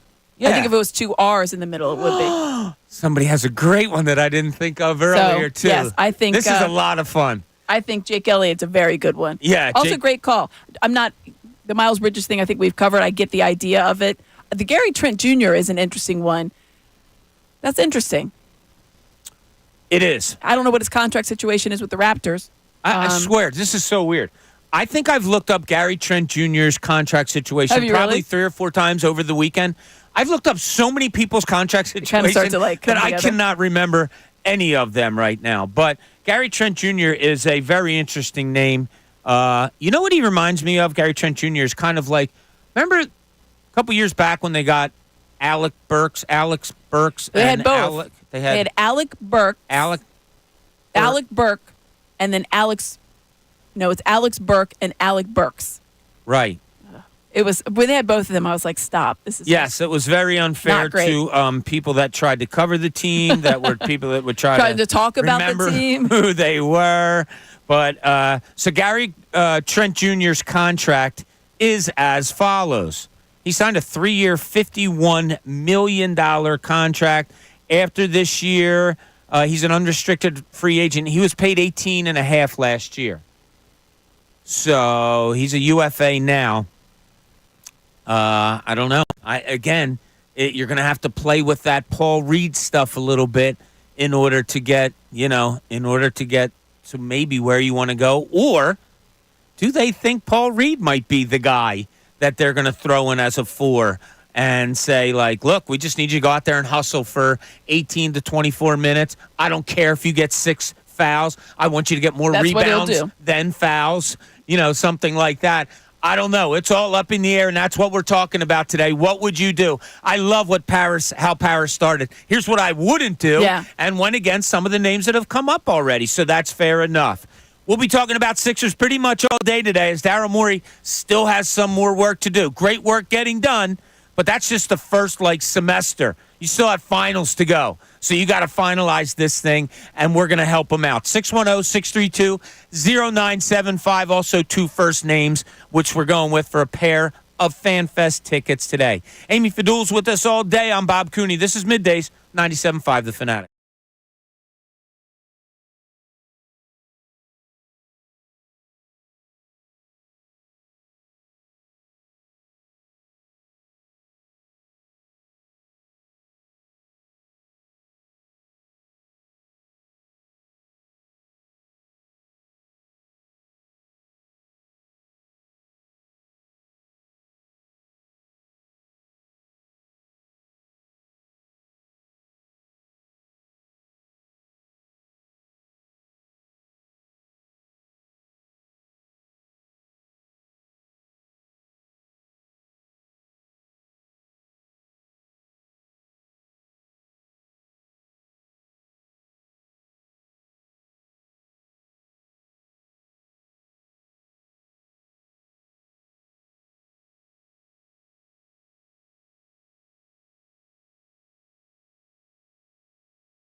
Welcome back on this beautiful Tuesday. Hope you're having a great day out there.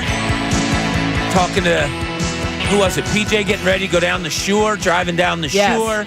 A lot of people heading out. Ray's going to Chicago for a nice long weekend. Amy's going to be on a boat watching fireworks. On a boat. Yeah, so whatever you're doing, hope you're safe, smart. I heard another story today of somebody, I think up in New York or something, illegally fireworks and blowing off a hand and stuff like that. Please, just be safe. Have your fun. But be smart. Yeah, be safe and smart because we don't want anybody getting hurt out there, especially at this time of the year and all that stuff. So we're talking about 76ers. Daryl Morey, you did good. You did really – it's like bringing home the first report card. Maybe even it's the halfway point of the year. And, okay, pretty much straight A's. Very good. You got to finish it out. Yeah. Because the way you finish things out is probably the most way you're going to be remembered because the big three that you have is great.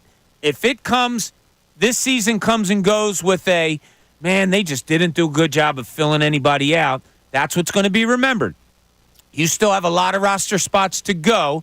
In my book, I want 2 more starters also. We've gotten a lot of people talking about what they would want to do. And, Ray, like I said, I don't really look at I haven't looked at alerts or anything all that much, looking up contracts or anything. Anything go on since we've been on the air today? Now, this morning, before we came on air, oh, my God, why is his name escaping me? From the Cleveland Cavaliers. Donovan Mitchell. Donovan Mitchell signed a huge 3-year, I think, 150? Yeah, I think something 3-year, like 153. That. Yeah. So he signed a max extension. Yeah. So there's just money going here and there and everywhere.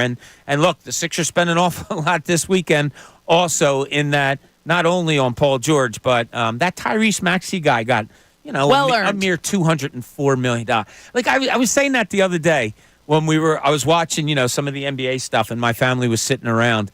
And it might have been my mother-in-law or my wife, and they're like, well, what about Tyrese Maxey? Are they going to sign him? And I said, yeah, they're going to do that, but you have to do other things first before you get to that. And then I just stopped and I said, could you imagine being 23 years old or whatever he is and sitting on your couch, maybe today after you had your workout and say, this is pretty cool because pretty soon I'm going to sign my name to something that has $200 million attached to it. I would like to just say, if there is anyone else that would like to give out $200 million to someone born in the year 2000, you are free to hit my line. My DMs are open. Yes. If you want someone to sign another $200 million contract at that age, I'm all in. And I can honestly say this. I think you're worth it.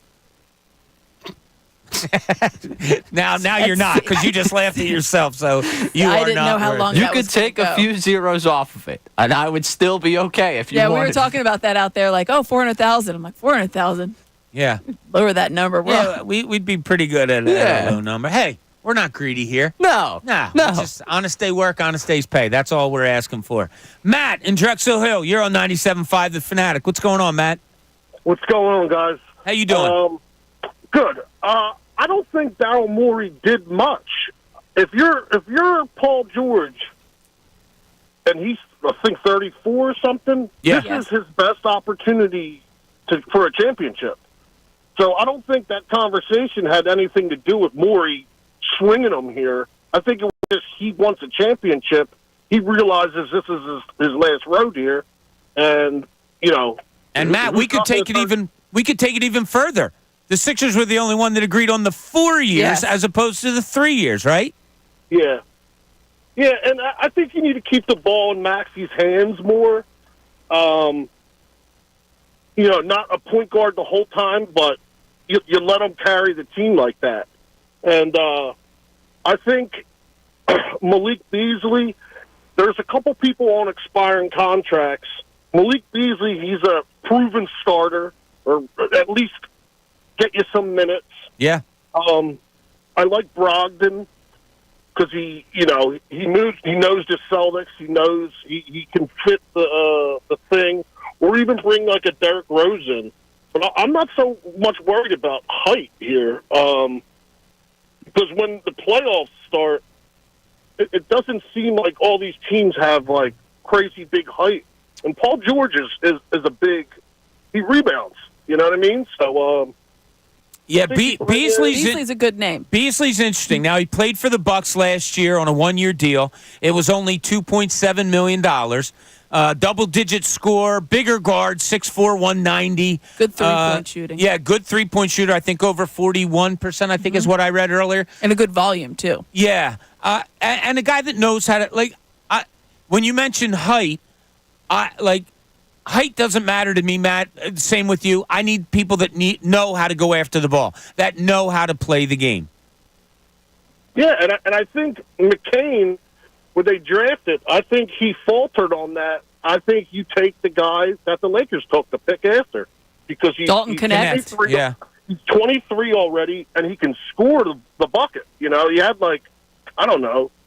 I would have been more interested in that. I agree with you. Who's your name, Matt? I don't know if anybody said it, but it's a guy and a girl's name, Pete Rose. That's a great one.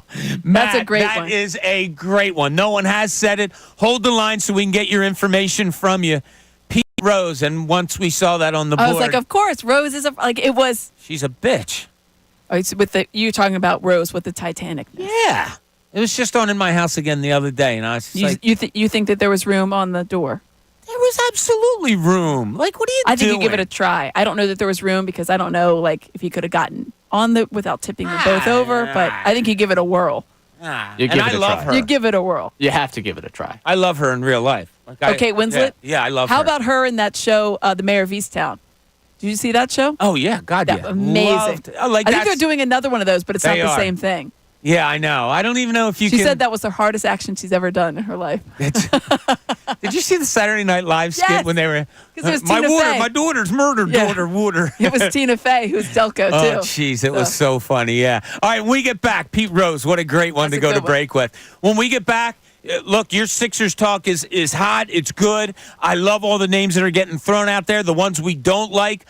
Throw them out there, too. Tell us who you don't want. Whatever it is, we're going to do Daryl Morey's job for him here today for 4 hours. 610-632-0975. Who do you want? Who do they need? Who's possible? All that and anything else you want to talk about. And the name game is going on, too, for a pair of tickets to FanFest. Amy Fadul with us all day today. I'm Bob Cooney. This is Middays, 97.5 The Fanatic.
Now we're here at 97.5 The Fanatic. Thanks for joining us. You know, we had a little period there where it was really cool. And I probably felt it the most because, you know, you two are like thick as thieves and I'm the outsider looking in. And we had a little thing going on where Ray and I were agreeing on Because I said I didn't want to something. go to Cameron Indoor. Yeah, and so it was boom against Amy. And I was like, oh, this is cool. It's me and Ray against Amy. And then Brendan Petrilli walks in here and he goes, yeah, Ray's having real problem with his phone. We're like, oh, what's the matter? He can't get off the do not disturb thing on his phone. He's getting all ticked off, and he's yelling at his phone going, come on, I'm not Bob. The hell's that supposed to mean? It was one time I said it, offhanded as a joke, something I'd say to your face. You know that. So it's not really anything against you. I just now know who I can trust in this office and who I can't. Petrelli, you're out. All right.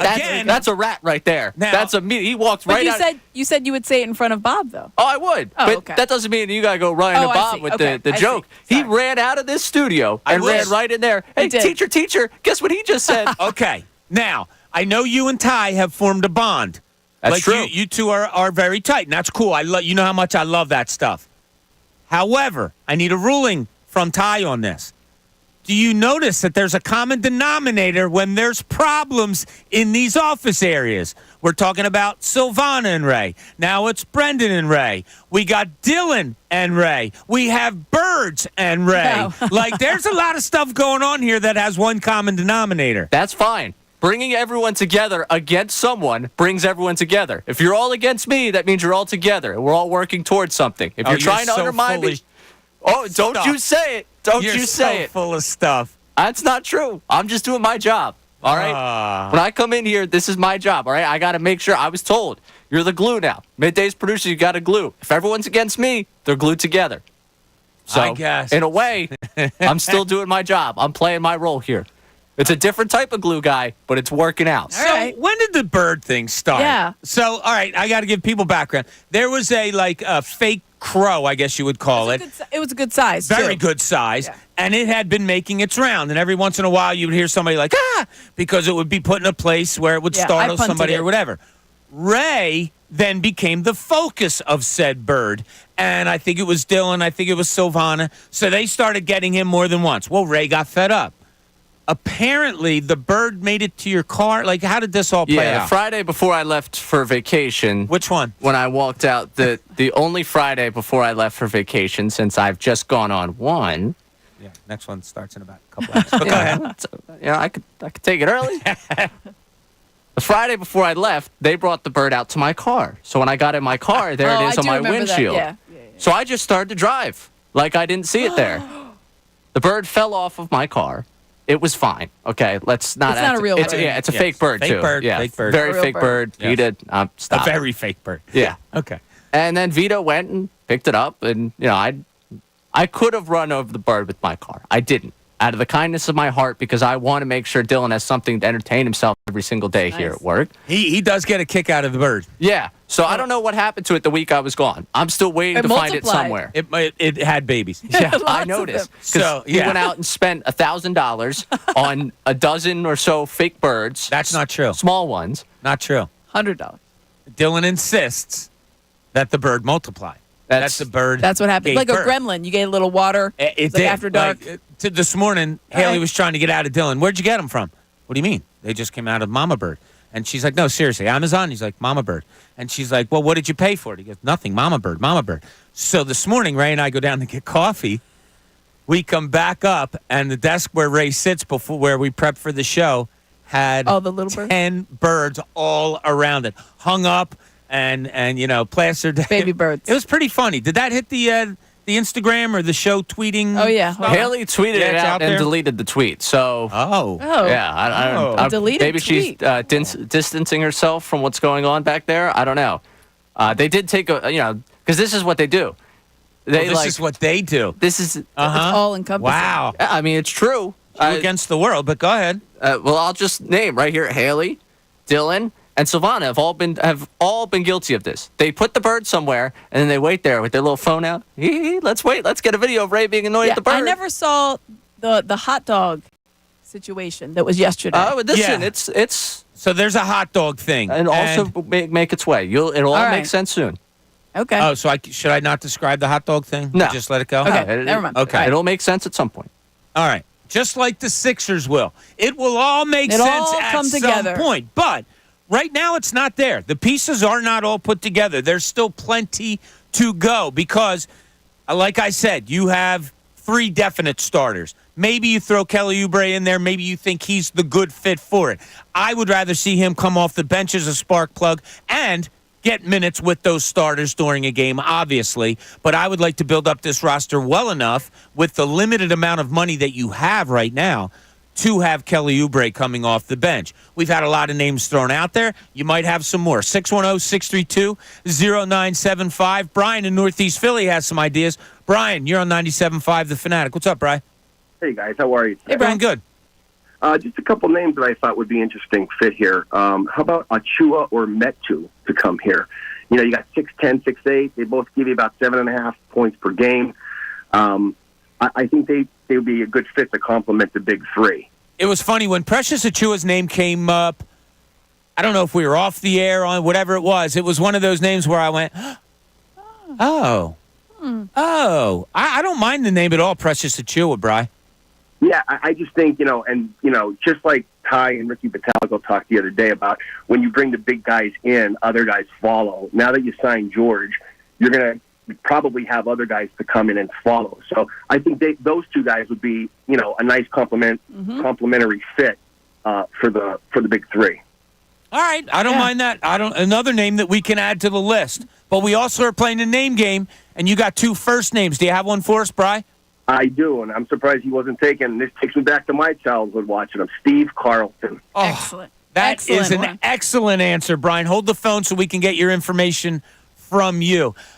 I got to say, I am so people are coming thoroughly through with these names. Impressed with the name. And I love what people are bringing, too. It's not just, let me just get on there and say something of nothing. Precious Achiuwa is an interesting name because the Knicks didn't extend him an offer. Right. And then when the Hartenstein thing went out, I thought, the Knicks are going to snap him up, and he hasn't been snapped. It doesn't mean that they can't, but I thought he played pretty well. He was behind, obviously, Hartenstein and Mitchell Robinson last year for them, but I feel like he's a guy that he's young.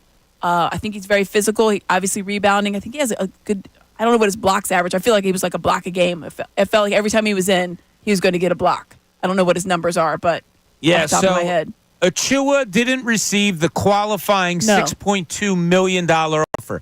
Now, Bleacher Report came out with something yesterday, last night actually, that he's eyed for a new contract after the Hartenstein departure. With the Knicks? Yeah, with the Knicks. So, interesting. The New York Knicks are reportedly eyeing a new contract for free agent power forward Precious Achiuwa. Yeah. So we'll see. That number's not bad as far as money goes. Again, some of it is tied to what they're going to do with Paul Reed. That's a $7.5 million contract that became non-guaranteed after the Sixers lost in the first round. Yeah. So there's some things to do there. Don in Blackwood, another Blackwood customer, is concerned about the Sixers. Don, you're on 97.5 The Fanatic. Hey, guys. How you doing? Good. How about you? Good. Can't complain. Again, it's just Philadelphia fandom. We were excited last year about the Sixers and what happened. We were excited when we got rid of Harden, what happened. We were excited when we got rid of Simmons, what happened. We were excited when we got Simmons, what happened. Until they can get out of the second round, I'm not jumping on the bandwagon again. I understand that, Don. I honestly do. I would say that people weren't real excited last year for the Sixers. I think there was it was confusion because you didn't know what was going on with James Harden and all of those things. I think the excitement came in February. It did. Once you saw how good Joel Embiid was playing, that's really when the excitement. But Don, I totally understand what you're saying, and I think we talked about it yesterday. Like, great, you went out and got the big name you had to, but fit has never been a really good word here when it comes to the 76ers, right? You look at look at the Knicks. I hate to bring them up. They played as a team. I always told my teams I coached, if you have a hand that's open and punch something, you're going to break a finger. You make a fist, it's the same 5 fingers, you're going to go through a wall. We don't have that cohesive team yet. I agree. And the Knicks is a great example. in that you are totally getting the most out of the talent that you've brought there, right? Yes. So maybe it is. Maybe it's just attitude that has to change. Could be. Who's your first and two first names, Don? I gave the producer one, but it's waiting on hold. The person we've been talking about all day, Daryl Morey. Maury? I know Maury. Oh, Maury Povich? Oh, Maury Povich. Oh, Don, not bad. Well done. Yeah, Don, hold the line a second. We're going to get your information We all were from like you. Maury because we see Morey, and then he says Maury Povich. Well, that's a different pronunciation for me. Maury. I know Maury. That's Morey. First name. Oh, just like do you Daryl really? Morey? Yes. Who? See, I say Who like is it, Maury right? Povich. Maury Hirsch Gordon. I'm Works in television up in Boston. Maury. Oh, okay. Daryl Morey. All That's right. a deep dive. And I think I Philadelphia accidentally hung guy. up on the person that said Steve Carlton. So if we can get, hopefully they'll come back. And we can Brian get in the- Northeast Philly. All right. That's a good memory by you. Oh, you wrote it down. That's a really good memory by you there, I'm Abe. supposed to keep track. I'm telling you, lots of good names today. It's not just Maury. names. I don't mean names, two first names. That's the fun that we're having. But a lot of good names being thrown out there for the 76ers today. And to me, that's a good thing because there's a lot of names out there that you could choose from. B, it gets a little nerve-wracking. Like I said, I use the word anxious. Because there's a lot of things. I mean, the thing that we've talked about it yesterday is the Sixers aren't the only team that are interested in either a specialist or making a trade for some of these names. And so the price is not maybe what the price you think it could be. It could be decided by another team. And you could get into some kind of bidding war. And the Sixers don't. And the good thing is that there aren't a lot of teams that are contending teams that have a lot of money to use either. It's not like there's, the contending teams are out there with $50 million ready to spend. The teams that have that are teams that are not in contention, like the Pistons. Yeah, and another reason for you just to hate the Boston Celtics. They give all this money to Derek White yesterday. They give a ton of money to Jason Tatum yesterday. And then the owners say, oh, by the way, we're for sale. Yeah, we can't afford this. Yeah, so just craziness going on with the Celtics, with everything up there. But, it'll turn to gold like it always does, seems to do when it comes to the Boston Celtics. But as I mentioned earlier, they were bought in 2002 for $360 million. They're probably going to get sold for somewhere between $4 and $5 billion. What'd the Commanders go for? Around that? I was looking up other NBA teams that got sold recently, and they were all at like 3.5 to 4. Yeah. This was like 3 or 4 sales over the last 10 years, I believe. So I thought the projected thing for the Celtics was about $4.5 million. What? $6 billion. Football, yeah. That's So just unbelievable. incredible. It really is. Bought for $360, and they just gave out a $315 million contract. Yeah. Game's changed a little bit. Yeah, just a smidge. Yeah. A little bit. Real quick. He's worth it, though. Yeah. On that Nobody's worth that. Jason Tatum, we brought you a title.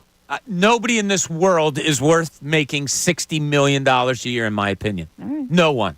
I mean, and I you find somebody that cures cancer, boom, you got it. Well, yes. I will give you $60 million a year. Yes. There are very, very few people that should be given $60 million a year when others are struggling so much.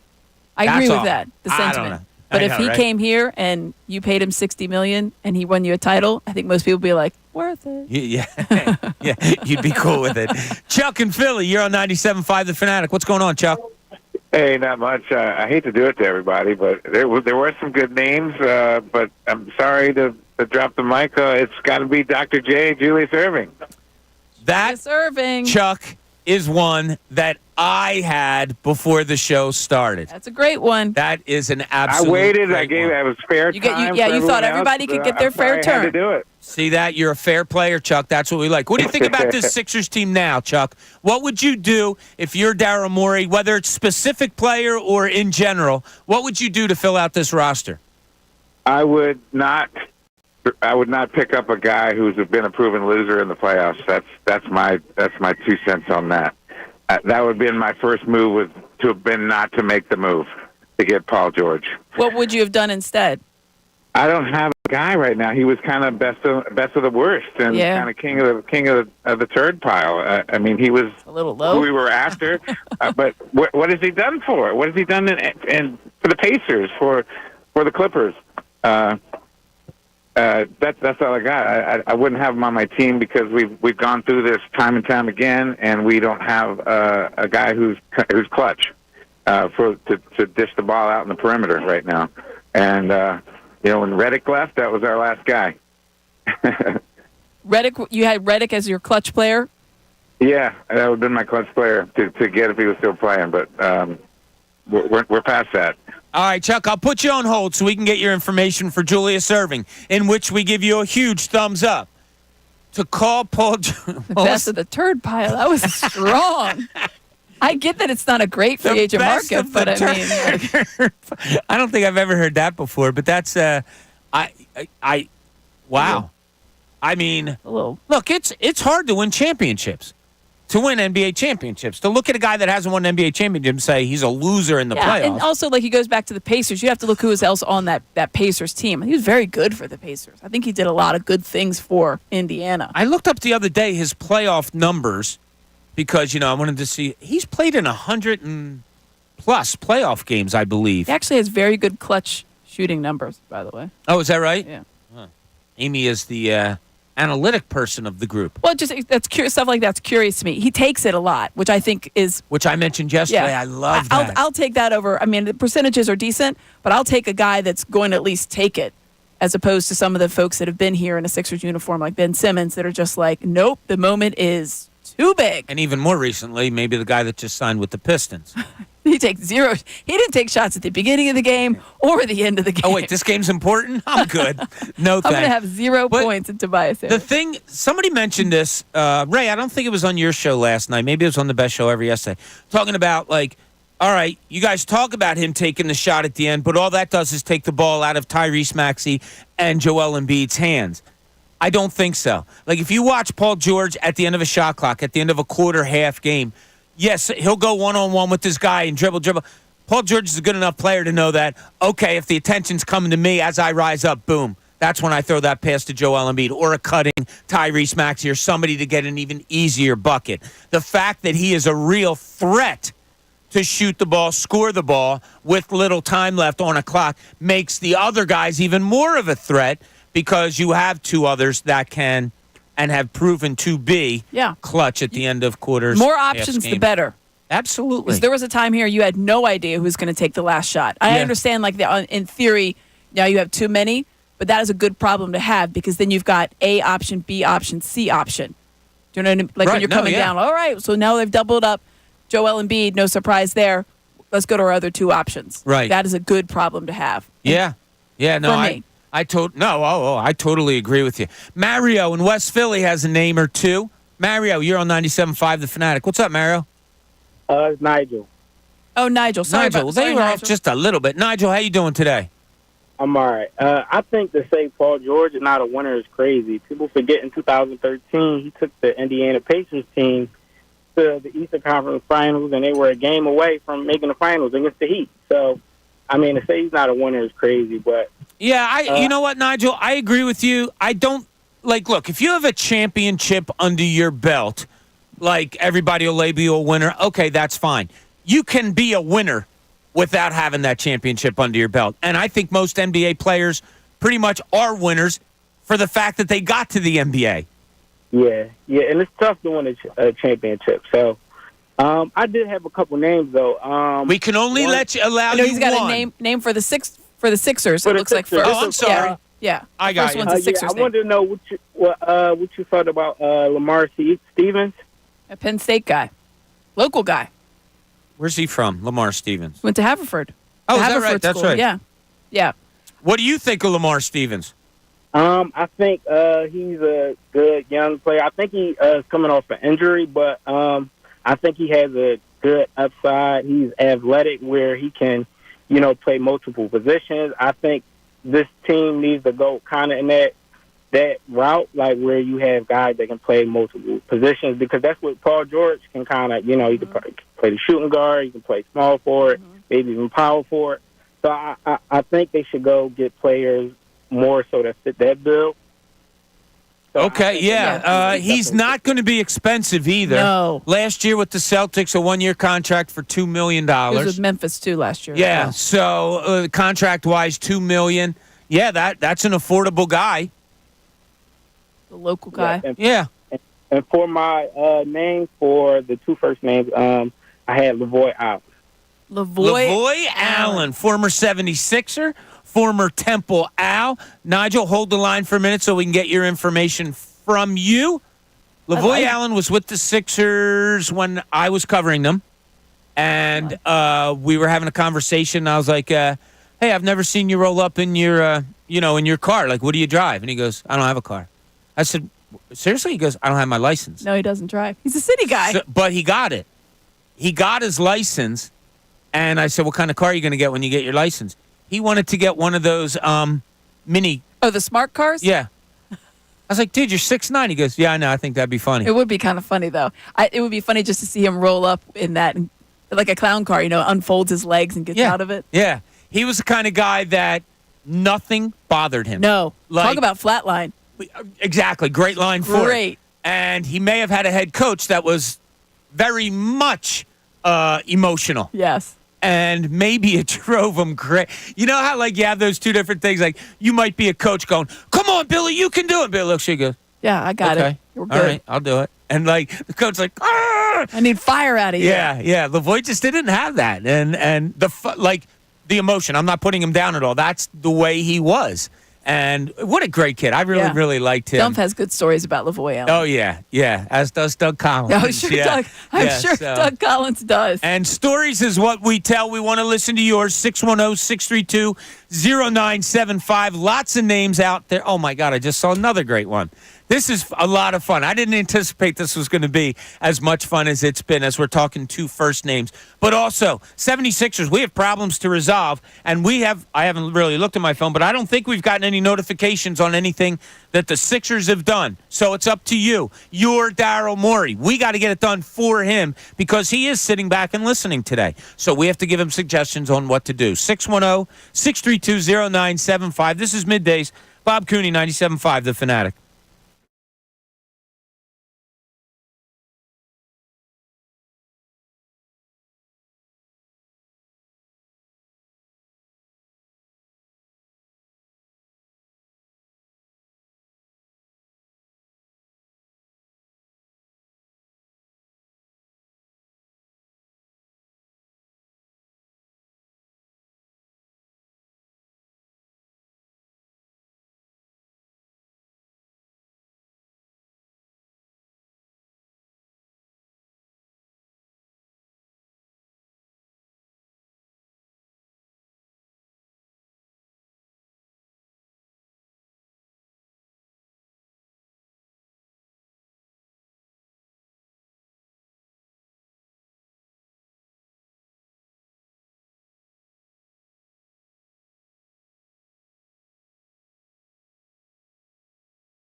Welcome back. Middays, 12:30 here on The Fanatic. I don't know. Sometimes you feel picked on in life. Somebody sent me an email that thought that I was picking on them when I wasn't, and I, sent a reply back saying, I'm sorry you felt that way. So Amy and I are just having a discussion. I think Amy picks on me every once in a while, and I'm starting to feel bad about it. So, Ray, we're talking about a relative of Amy's that I know. And I said, oh, how old are they? Like mid-40s? No! 50. Yeah, but to me that feels like 6 years off. Was I close enough or no? Like, did that warrant a... No! It wasn't. That wasn't. It was, she stood up, slammed her. She kicked me. I did. She stood up, pounded the desk. No, they're not mid-40s. They're 50. I yelled. Do I have to come in there? Yeah, you might. Do I have to come in there? Well, you're no good either. When did I become the adult in the room here? What type of argument is this in there? You sound like two kids going back and forth. Oh, do we really? Yeah. Stop carrying on in there, all right? Okay. We got a show to do over Uncle here. Ray. Yeah, I can hit a golf ball farther than you. Anyway, let's get on to this. 50 yards. About that? You didn't get the joke, right? Right over my head. Right over your sorry, head that's there, what all buddy. folks think. Yeah, that's okay. Getting back to the Sixers talk here. A lot of names are being thrown out. I get it. Yeah, you got it now? There we go. Yeah, it's pretty good. I think you are the adult in the room, like the 90-year-old adult that didn't get the joke. But talking about Sixers names, who you might bring in, who you want to bring in. Also, for a pair of FanFest tickets, and I was just catching up on our Twitter page, and thank you for all the nice things that people are saying about the show on Twitter. We do appreciate you, and we got some great names on there also. But we're talking two first names in honor of Paul George. We're looking for two first names that have been prominent in Philadelphia sports through the years. We've gotten a ton of great ones. Amy is going to decide at the 145 mark. Perfect. Who the winner is. We will announce that for a pair of FanFest tickets, and we might even go two. We might go two, Ames, so we might pick a number one and a number two. We'll see how that is. But I got to ask the two of you now, are you a little surprised we haven't gotten any word?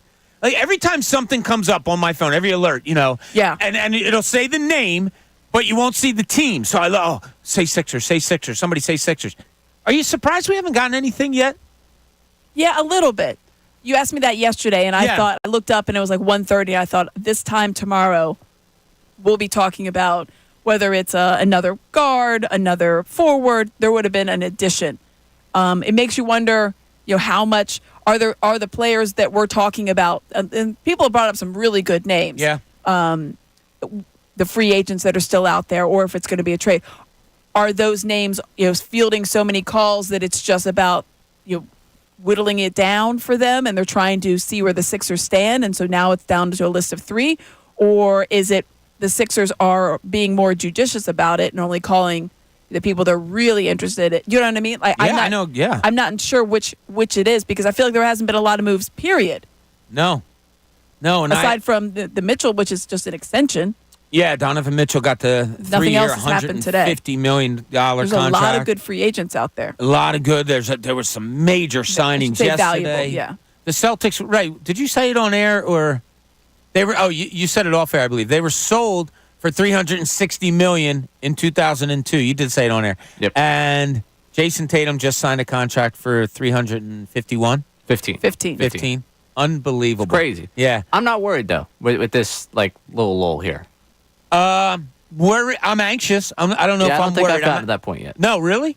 I just think if we had these signings spaced out at this point, like instead of getting the Sunday night we got one of them, then overnight you got the Paul George, and then yesterday, at 8 o'clock it's Kelly Oubre, and then in the afternoon you got like an Eric Gordon. You'd be sitting here like, things are starting to come together. I think the Paul Reed thing is a serious right now hold up for them. Right. Because we talked about that last night, right? Yeah, if they want to create this cap space, they got to do it. But you also have to find someone that's willing to trade for him. You're not going to make that contract guaranteed and then be kind of left there in a game of musical chairs without the chair. You're like, all right, well now he's here. So I think that becomes a tough way to dance. And to be honest with you, I don't think there's a ton of money still out there. So if I'm a player, am I jumping at the first offer I get, or am I sitting there like, all right, I'm not getting a great contract. I really got to make sure I get every dollar I can at this point. I'm not just going to sign, go jump and sign this contract because a lot of teams need a lot of different things right now. Like the Sixers are not the only team looking for specialists to fill out their starting five. There's a lot of top-heavy teams right now, and teams I think they're still trying to figure out how to work through this CBA, and players they're still trying to figure out what this CBA means to them. I would agree with you more if that's all the Sixers were looking for. Like, hey, you need a specialist here, tough power forward, and maybe a point guard, and then you're set. Like, I would be okay then. But they have to fill out a lot. Like, they still have about 7 more spots or whatever that they still have to fill out. How many of those 7 spots are going to be like, all right, this guy's, the 12th man? Well, okay. I'll give you that. But I need a top 10 that's better than a top 10 than they have right now. Well, yeah, obviously. Because do they even have 10 right now? Yeah, exactly. Like that, I think we went through it, and they have 9. Kind of my point. Like, does that hinder them also from going after the 2 luxuries? I don't know. I'm just getting anxious here, and when names keep popping off the board, like Nico Batum, we understand they didn't want to stay I'm heartbroken over that one. Still. We are, and it was affordable. And then you look at Anthony Melton at $12 million. Well, you probably could have done some things to make it work. And if somebody believes in his back that much that they're giving him $12 million, okay. Look, end all be all the Anthony Melton? No, but another. Okay, that's another one you're not getting. You said it earlier this offseason. Nobody knows better than you, the 76ers, about that back. Yeah. You know, if they believed it was worth $13 million, do you think he'd still be here? Good, very good point. Yeah, like, it's a big question. Ultimately, I think it's a bit of a gamble there, and I would have loved to see D'Anthony Melton back. When I saw he got nearly $13 million, do I think $13 million could be allocated elsewhere? Yeah. Like, again, it's nothing against him, the player, but I feel like it's a risk when we talk about the injury that he had and the fact that, there's a lot, like you said, that has to be filled here. So I understand, you started to watch guys walk out the door. Batum, I didn't think you had really a play in this at all because of how little he took and the fact he went back out to L.A. And Melton, I don't know if I was getting up to $13 million for him. I don't know if I was pushing that. Was I pushing the chips for D'Anthony Melton? Yeah. Yeah. Yeah. I don't think I'm as anxious as you are right now. Okay, that's fine. And everybody has different feelings. My anxiousness isn't that things aren't going to go well. The anxiousness is the longer it goes, I guess I don't think it's going to go as well as we wanted. I feel like if the longer it goes, it's better. Because guys are going to settle. Yeah, well, they're going to realize that the market isn't maybe what they think it is. And some of these guys that maybe, if money value is the same one place as another, you're going to more go towards the team that has a chance to win. They're 3 stars. Yes. If apples are apples with the money, and it's the Sixers versus the Hawks or something, like what? I mean, I don't know, unless you love Atlanta. Sixers can say, "Hey, them apples," right? Yeah. Oh, that's good. Very good. Thank you. So far, who are you heartbroken to have missed out on? Batum. Right. Yeah. And that feels like it was out of your control. Right. It was definitely out of your control. Yeah, there's nothing you could have done, I don't think. Like, that's the thing. I would love to have Batum here. I suggested maybe a little DeAndre Jordan situation to try and get him to stay here. But obviously, that's out of our control. He's going somewhere else, all right? So to me, if that's the one we're heartbroken about and the Sixers really couldn't do anything about it, are they missing out on that much so far? Right. No, I hear you. Yeah, there's plenty of options out there. I feel like the thing that I feel like I'm missing out on is an actual certified starter. Yeah, I'm just all the guys are great names, but I look at that. But I have to maybe move off of that. Maybe I have to move off of a guy that's like a borderline starter because you have 3 stars. Right. Yeah. And as I said, it's only because it's the way I do things in life that when you get a thing, you get the big piece and everybody's jumping on each other and rejoicing. I guess I would be the first guy to walk out and start shaking hands with the other team. Like, you're rejoicing on Paul George. I might have been the first that said, in my mind, while we're all going over Paul George, I need 2 starters. You know what I mean? That's just the way. And I'm not saying I'm right because I probably miss out on a lot of celebrating that way. But that's just, and then maybe that's why I'm more anxious than you is what I'm saying. I also think, and this is going back to an earlier call that was, I still can't believe that's the reaction of Paul George bringing him in. He was talking about how bad the free agent class was and all that. This is. What was his line? I'm not even repeating his line. I find it disrespectful. King of the poops. Yeah. I mean, that's kind of ridiculous. That's a 9-time All-Star. Yeah. The loser thing also, his Indianapolis Pacers were going up against the We're not doing a last week report this week. I'm so upset and annoyed at what You can't even get the I thought words you out. weren't anxious. You seem awfully I'm anxious. not anxious. There, I'm Raymond. annoyed fired up because I'm about listening that. to people Yeah. say things about Paul George that like, okay, I think you just kind of watched the end of the season. Like you watched the fact that he's not in the finals, and you're like, oh well, it must be a loser. Like the Pacers were going against that Heat team. I'm sorry, LeBron James ran the East for how long? Like some guys just run into one of the greatest. I'm not going to start that debate today, but one of the greatest. Like he ran up against him. His second option on that team was what? Roy Hibbert and Lance Yeah, Stevenson. I was Like, gonna say. oh, I'm That was sorry a- he didn't beat the Heatles. Like, where are we going with this? The Clippers. He signed up to play with Kawhi Leonard. How many years on did a Kawhi roll. Leonard make He it is to the on a finish line?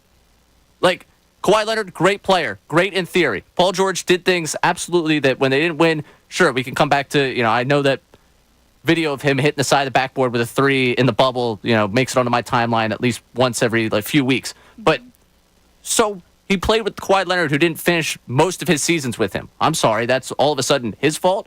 And the Thunder thing, that was so quickly over that Yes. they didn't really have a chance to go. And again, that West, who were they beating out in that West? You remember the teams that were out there? One that Morey constructed, one that was argued as one of the greatest teams of all time. Yes. Mm-hmm.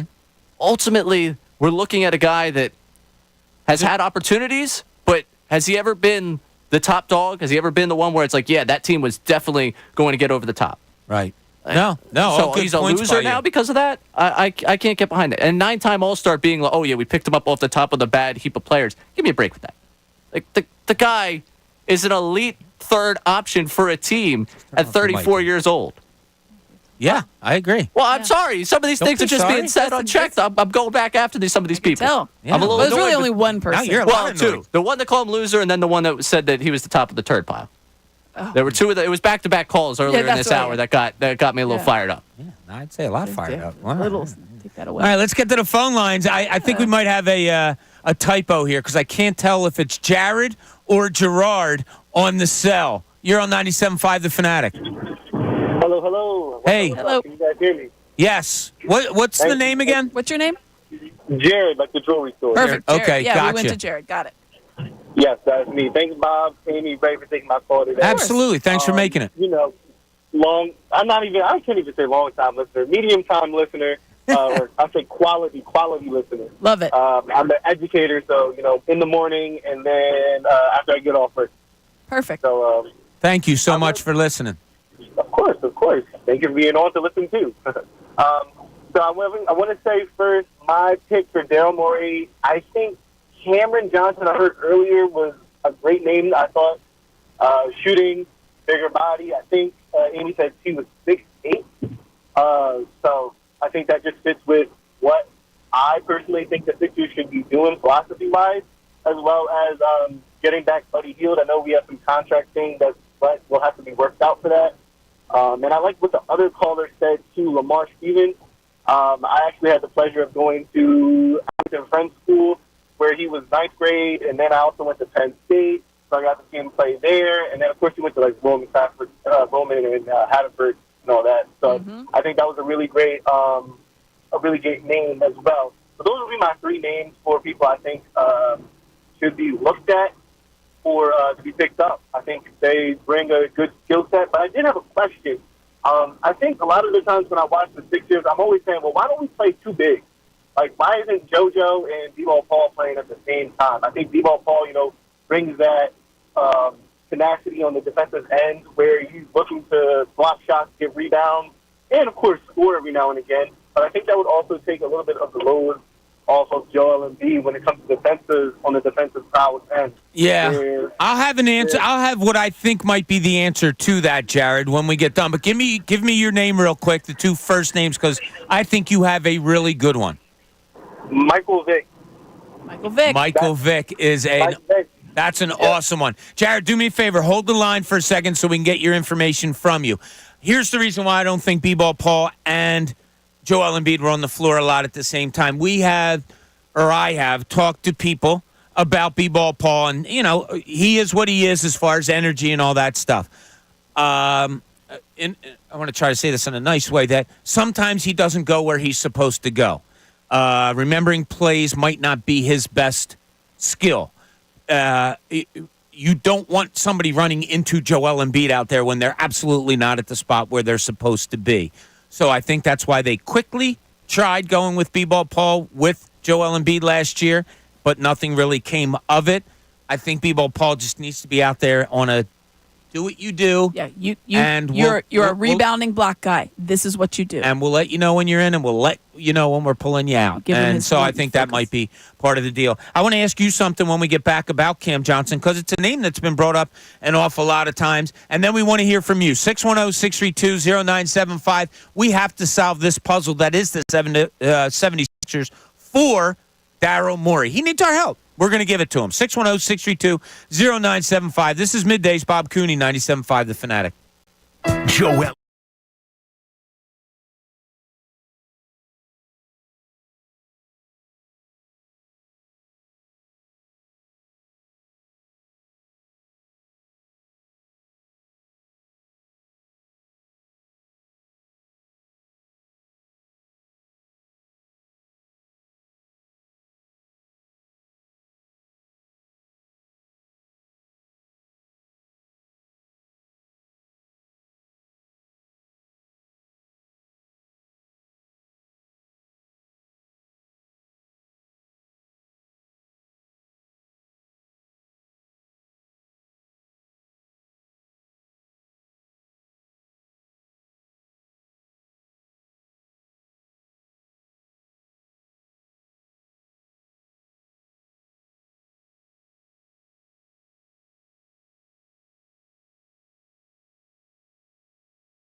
Welcome back, 1248 here at The Fanatic. Another day that 4 hours just flies by. I was just going to say the same thing. I think we say it to each other every time we work we leave. together. I'm like, that was the fastest time ever. It was. Only one more day after this, too, Aim. And then a little vacation time for some people. Ray takes off today. So happy for him. That's so cool that you're going to be in Wrigley tonight. Like, I'm going to be living through of the Central you Time Zone. tonight. Yeah, that is cool. I love Chicago. One of my favorite towns on the travel schedule when I was doing that. I had a place that I played. How about a place that I stayed right downtown that was just absolutely perfect. Going downtown, walking the Miracle Mile, all of that with the river right there. I love Chicago. It's one of my favorites. So, Ray, here's hoping you have a great time. And like your Aruba trip, please do not feel like you have to bring anything back for me, okay? I told you I had a six-pack waiting for you, and then the flight got delayed, and there was no longer a six-pack there. I was worried it was going to get warm. I couldn't do anything about it. I'm sorry. It wasn't going to get warm on the 4-hour flight, but whatever. I appreciate the thoughts that you did not have for me. Jamal in Philly, you're on 97.5 The Fanatic. What's up, Jamal? Hey, what's going on? Thanks for having me. Oh, thanks for making the call. Yeah, I say, go all in for Caruso. See if you can offer Oklahoma City 3 first rounds, 2 first rounds. Let's go all in. It's all about a championship. His price is only $9 million a year. Brings the defense. He brings the IQ. He's a tall point guard. Let's see if they want some more picks over there. They could probably flip the picks and bring another player that they like then. I mean, they just got him. Yeah. I love the idea. I would have loved to have had him when he was, the Bulls were trying to offer him up, which I think they had some unrealistic expectations. But I do believe, though I know the Thunder have been really stockpiling picks, those days are kind of done. I think they're going to win now. Yeah, they've got an MVP candidate in SGA. I think they look at Caruso as a piece there. I really get do. us to the title. Yeah, I think Jamal, he's they're a nice looking player. at that. I'm with you, Jamal. I really liked him. Out on him. I think we should have went all in for him. I don't think they had enough draft capital, to be honest. I think we did. They overpaid for Drew Holiday. You see what that did for them. Overpay for him. You know what your plans are. You probably know you had Paul George. All you need is the pieces. Why not give 3 first-round picks for him? Because he only going to cost you $9 million to fill out your roster. But I'm going to let it go. I know he's probably gone, but I would love to have him. So for my 2 first names, I wanted to say Joe William Frazier, the famous boxer that's not only Philly, but from Philly. Joe Frazier. Frazier is a Frazier first name? Kane. Oh, his first name was Cheers. Frazier, wasn't it? I was thinking that was his last name. Frazier Kane was his name. Interesting. Frazier. Jamal, that's a pretty good one. We're only going to get one because that one is pretty good. So I'm going to put you on hold so we can get your information there. I had to think for a second on Joe Frazier. Frazier. And then Frazier, the show came to my mind. I don't know anybody another person named Frazier. I'm sure there's another person named Frazier in the world. I don't know any Frazier. Frazier Kane. That's interesting. Huh. All right. We'll have to put that in the mix because Amy is the judge and jury today, as we often make her, because she makes us make her that because, she rules what's going on here. David in Philly wants to talk about Sixers lineup. David, you're on 97.5 The Fanatic. Hey, guys. Good afternoon. How you doing, buddy? Yeah, I'm good. I want to bring up something I heard J.J. Redick talk about one time. He was calling the Sixers, I mean, not the Sixers, a Celtics game. And he mentioned how we always talk about how teams need a Batman and Robin, which is true. But he mentioned that we often forget that Batman and Robin had Alfred, right? Alfred is the X Factor. And he was comparing that to Derek White. He said every team needs a Derek White, the guy that's just going to do those little things and make the winning play. I want to take his comparison one step further because Batman, Robin, and Alfred, Commissioner, they also had Jim Gordon and a Lucius. Now, Jim Gordon is our Nick Nurse, that commander-in-chief that's going to put the pieces in the best possible positions to get the job done. But where the most important guy comes in relative to the Sixers, in my opinion, is Lucius. Lucius was the guy who kind of specialized in biochemistry, I think. So when Batman got hit with some type of toxic compound or a gas or whatever, he was the guy they called to come up with the antidote or the antibodies or whatever to counteract the effect. In my opinion, that's like a long-winded way of saying we need a specialist. Somebody who's going to specify in one specific area. It doesn't really need to be shooting necessarily. It can be like a Clint Capella, like a lob threat kind of guy, or it can be someone like a Drew Holiday who is going to lock down. So do you have a particular name in mind that's realistic, Dave? Because I don't think Lucius is coming here. Yeah, I know. I mean, I really like the name of Precious Achua. I don't really know where he specifies in specifically, but we know that if there's one thing he's going to do well is just cause chaos on the defensive end. Yeah, there's that. David, do you have two first names for me?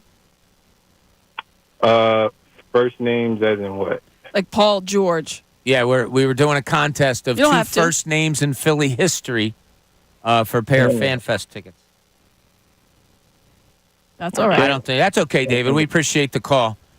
Lucius Fox, I do though. agree with him. Lucius That is was the a really businessman. long-winded way of trying to get. Lucius was the businessman. I don't remember Lucius from Batman even a little bit. Is that from the movies? Comics. No, he's Yeah, from the comics. It's a real deep dive into DC Comics there. From Now, Dave. I did know who appreciate that. Commissioner Gordon was. There you go. You know. Yeah, okay. the red phone, the bat phone. Yes. I don't know why it was under a cake cover. I always thought that was kind of funny. Wait, what? So back in the old Batman shows, when I was a kid, the real shows with like Yeah. Adam West, Yeah. when the commissioner would go to use the bat phone, it was under like a glass thing that one of those things you put over like plates a like on a cakes. like a Yeah. serving dish. And I was like a domed serving dish. What is that protecting? Like even back then, I mean, it was the silliest of shows. That's funny. The hideouts for all the thieves or all the bad guys, Yes. were always crooked. Well, that lets you know. So yeah, I that know, they but were it was bad. hysterical. Then they would climb up the side of buildings, and every time they would come to a window, Yes. as they're climbing up the building, you get to the bad guys, and some famous person would pop out, like Frank Sinatra. Hey, would make hey an appear- Batman, how you doing? Frank, wonderful to see you today. Make an appearance on the Bad Boys Yeah, Batman it was show. it was the craziest of shows, but I don't know why. As a little kid, it would drive me nuts. Like, what is that protecting? All he has to do is go and pick it up. Right. Like, just It's just a craziness. phone. But sometimes I think it's the 1 o'clock hour. I think it was this time yesterday. I got a little crazy about a caller. Yeah, yeah, that was it was. upset with me. And again, no Shall not. harm Shall meant, no harm, no foul. Honestly, wasn't looking to upset anybody, and it appears that I did. So I did reach out. So hopefully everything's clear on there. All right, when we get back, we're gonna take you for another hour. I mean, this is what people want to talk about: how to fix this 76ers team. It's a great subject. I think we're a great help to Daryl Morey, as he has texted Amy earlier today and said that he was listening and he's taking notes on everything that we're putting out there. So we need to hear from you. He needs to hear from you. 610-632-0975. This is Middays, 97.5 The Fanatic.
back, 1 o'clock.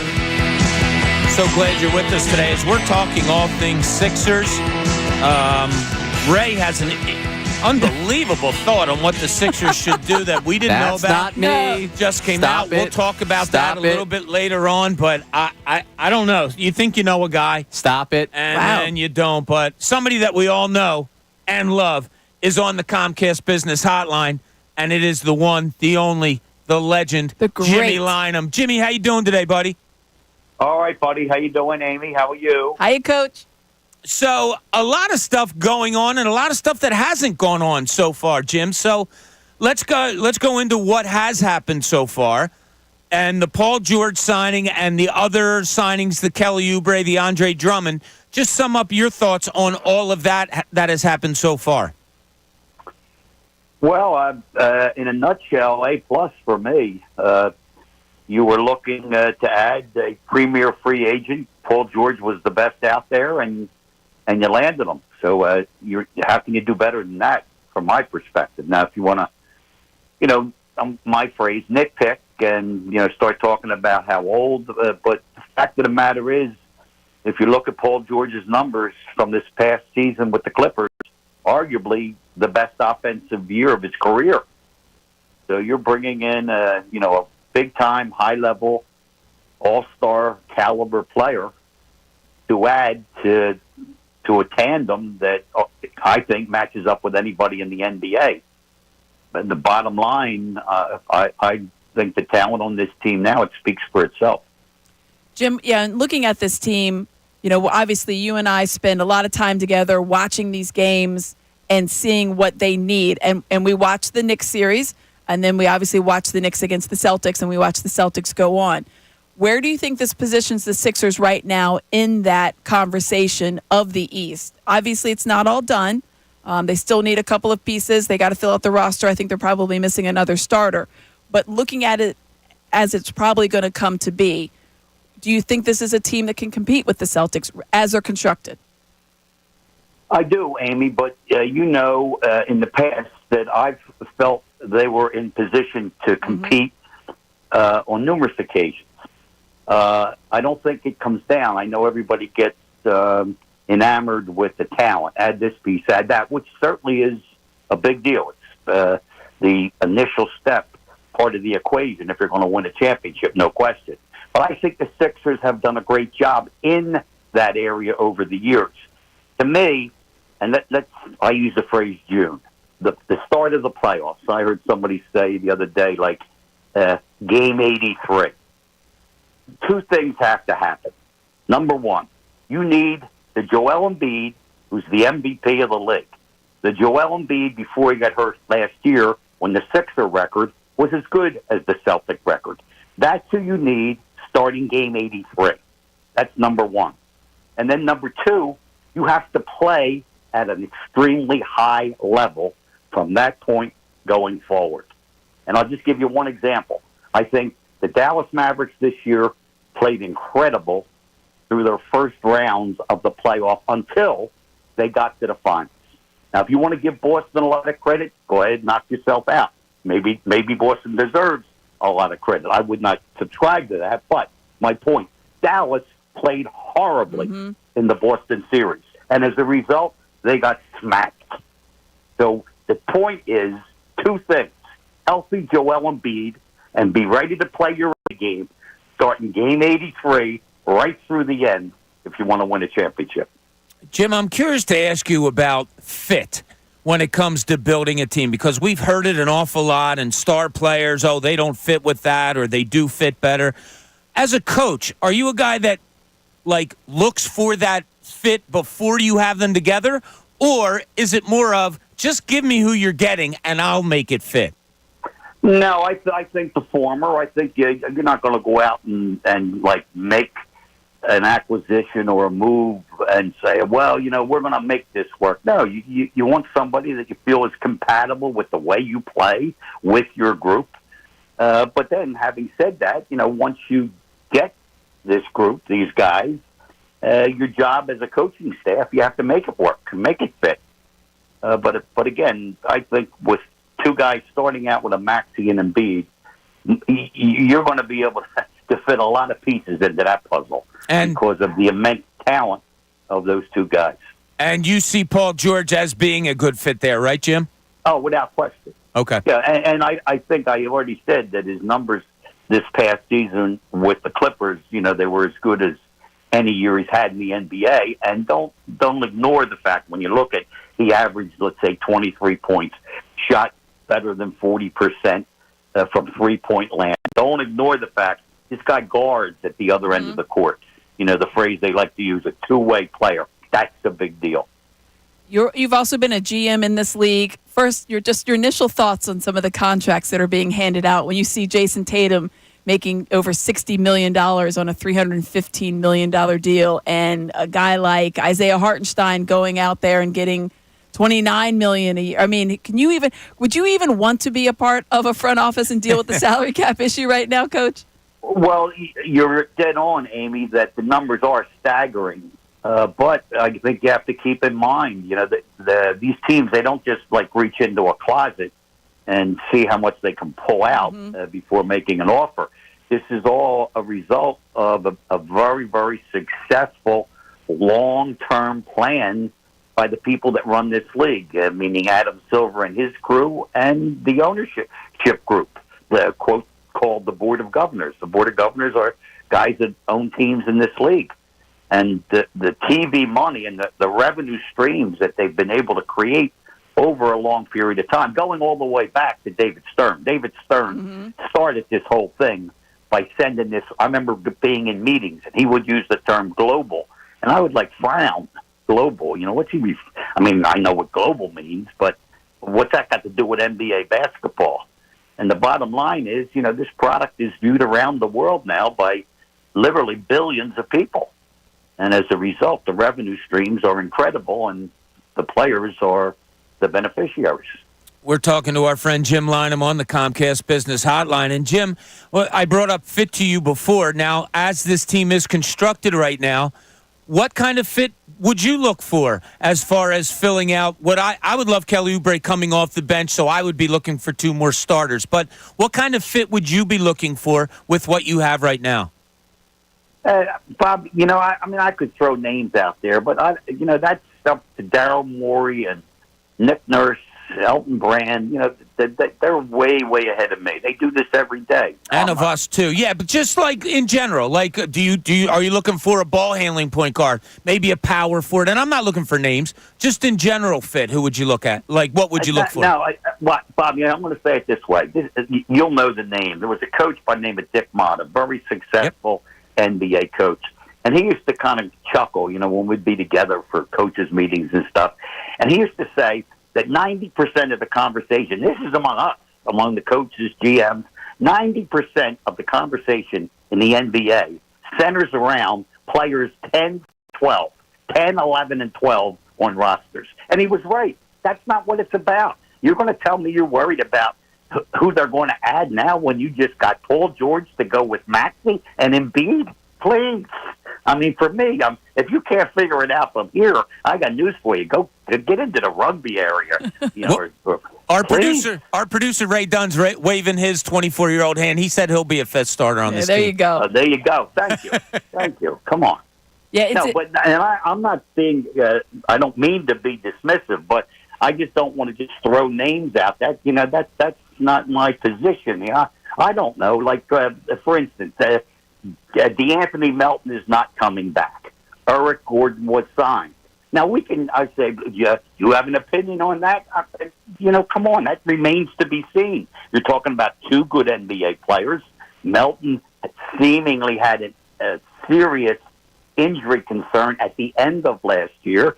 So do you and I know how much the injury played into that? No. But if you don't have Melton, Eric Gordon, although, a little older, is a pretty good substitute in that particular sense. So these guys, trust me, they spend a lot of time and put all kinds of research into picking the right guys to fill out a roster. Just by way of example, the three of us know that when Joel was off the court last year, that was problematic.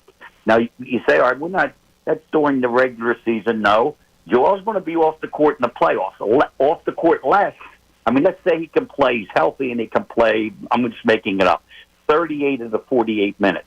So he's going to be 10 minutes off the court. Well, I got news for you. You don't want to fall behind 6 points every 10 minutes Joel's off the court. Therefore, Andre Drummond.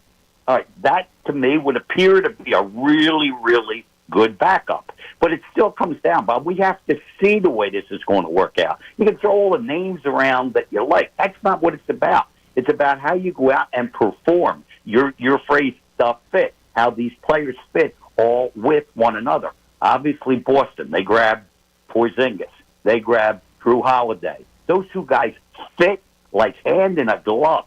Yeah. And as a result, Boston got a title. And you looked at what they needed, and you, obviously you and I do all the games, and the minutes where Joel Embiid is off, the minus that turns up in the box score, it obviously it shows in the box score and it shows on with your eye test. And you and I always talk about the eye test and how that's such a big thing. It's such a different team. So I think that Andre Drummond, that almost was a foregone conclusion. You had to address that. I think they did address it. When you're going forward, I like the idea of having different guys come off the bench. And you saw them re-sign Kelly Oubre, a guy I think they probably got a little bit less given that he had such a good year, and he could have probably made something, maybe a little bit more closer to the $10 million per year, but signs back here in Philadelphia for less. Do you like him coming off the bench, or do you see him as a starter once again? Well, again, I would defer. I think he has shown, Amy, that he's capable of fulfilling either of those two roles. Maybe I'd say if you could get a comfortable group that's effective to start the game, Oubre would be tremendous coming off the bench. But the fact of the matter is, if in fact you deem that this guy is so good that we want him at the top of the game with our first group, either way, I think he one of the things I like about him, I think he has, when I say versatility, he's got versatility to the technical part of his game, but he's, you need a little mental versatility to be most players of that caliber, meaning talent level, they aspire to start in this league. You start, you make more money, plain and simple. And who wouldn't strive to be as good as they possibly can? But it seems to me that Oubre, he's able mentally to come off the bench as well and still be the same player. And that's a big-time attribute. I agree. Jimmy, if in Nick Nurse, I think a lot of people, rightfully so, have a lot of trust in him, where maybe in years past it was a little bit of a gray cloud on how a coach might handle the players that he's been given. But what did you see out of Nick Nurse this year, maybe that intrigued you a lot in running this basketball team? Yeah, that's a good question, Bob. To be honest, I saw what I expected. And I go back. I watched Nick Nurse, let's say, real closely the year that when he was in Toronto and they won the NBA title. Obviously, we know that they beat the Sixers en route to that in that infamous 7 game when Kawhi made that incredible shot that bounced, still bouncing on the rim in my mind. But I think if you watch Nurse in that particular playoff year, you saw just a guy who was very resourceful. And if I had a bottom line, I would say he was, not only was he not afraid to think outside the box, he almost relished it. He like to grab another tool, throw something else at them. I mean, he played defenses that we simply hadn't seen in NBA playoff basketball, at least by my standards. I was sitting there watching one night, for a specific, and I'm like, are they playing triangle and 2? And they were. They were like 3 guys were, playing little zone. They were guarding 2 guys. I mean, that would be unheard of in, most NBA circles. But that kind of thing, he forces you to react. He's a very aggressive kind of coach. And I'll tell you what really kind of an offshoot of that is that the players, they like that. They feel like he's in control. He's going to make the other team react to what the Sixers do. So I think, bottom line, I'm a big Nick Nurse guy, and I think in that aspect, the Sixers are in great hands. Jimmy, we want to thank you so much for taking a couple minutes with us today. You know how much the two of us love talking to you, and we are going to hit you up even more in the future. Enjoy the shore, buddy. All right, guys. As always, enjoy it. Have a nice 4th, and Happy 4th. hopefully the Sixers can continue with these type moves and put a roster out there that come, like I said, game 83 is going to be ready to rock and roll. So far, so good. Hit him straight, all right, Jimmy? All right, guy. Thank you. All right, see you, buddy. The great Jimmy Lynam. Always love having him on the Go line. on his wave runner, if I had to guess. Yeah, it is amazing. He's just the man. He is. Like, he's the man. Like, you talk about bucket list things that you do, want to do, whatever.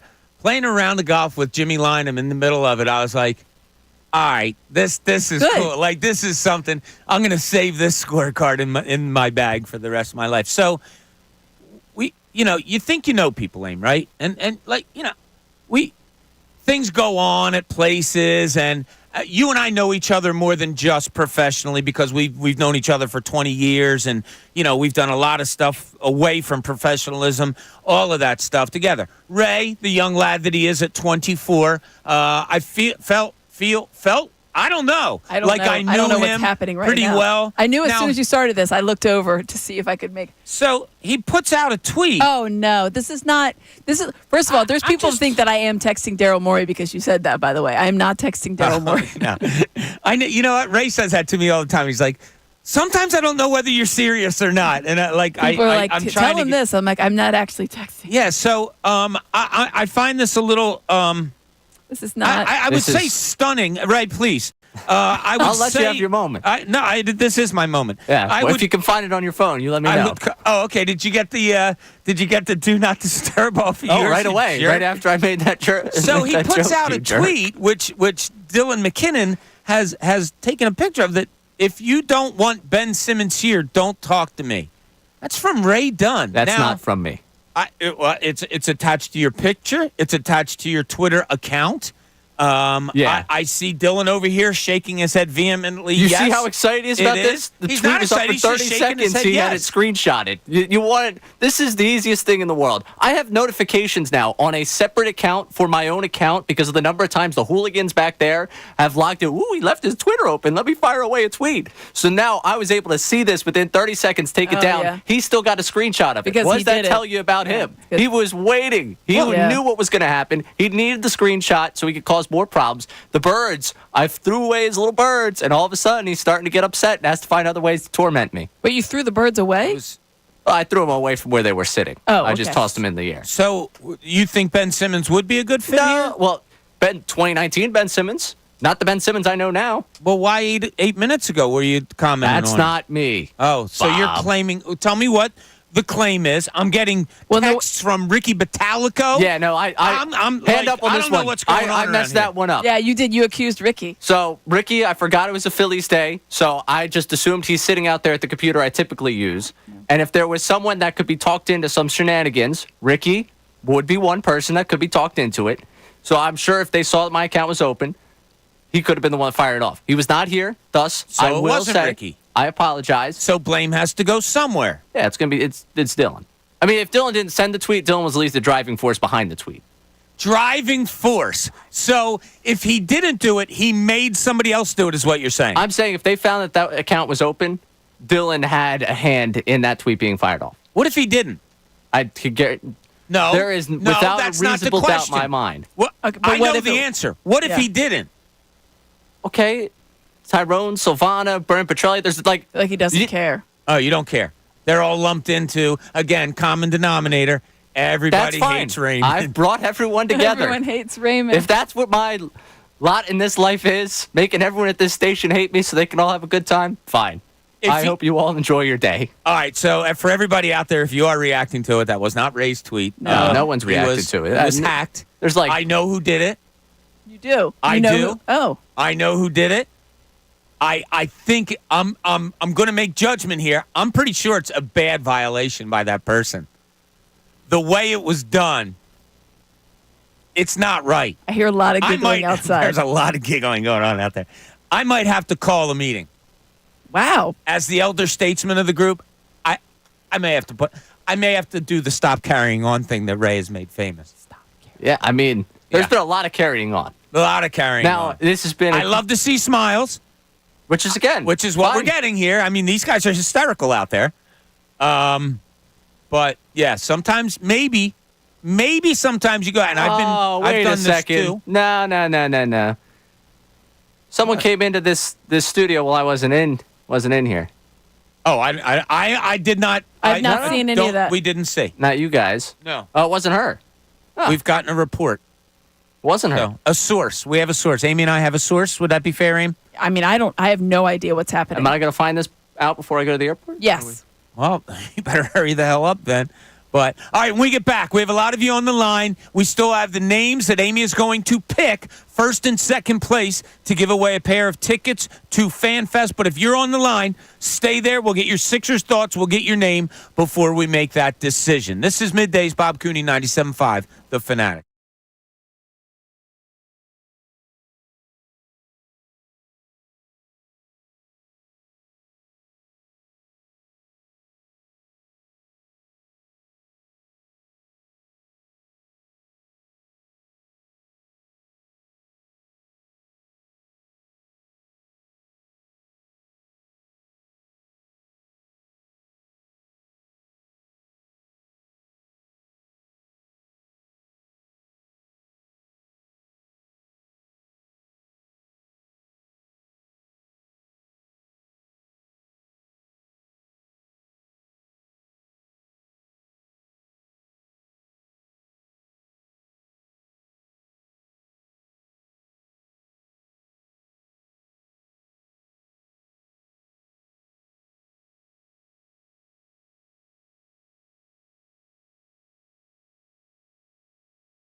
Welcome back, 1:30. Hope you're having a great Tuesday as we're leading you to the best show ever.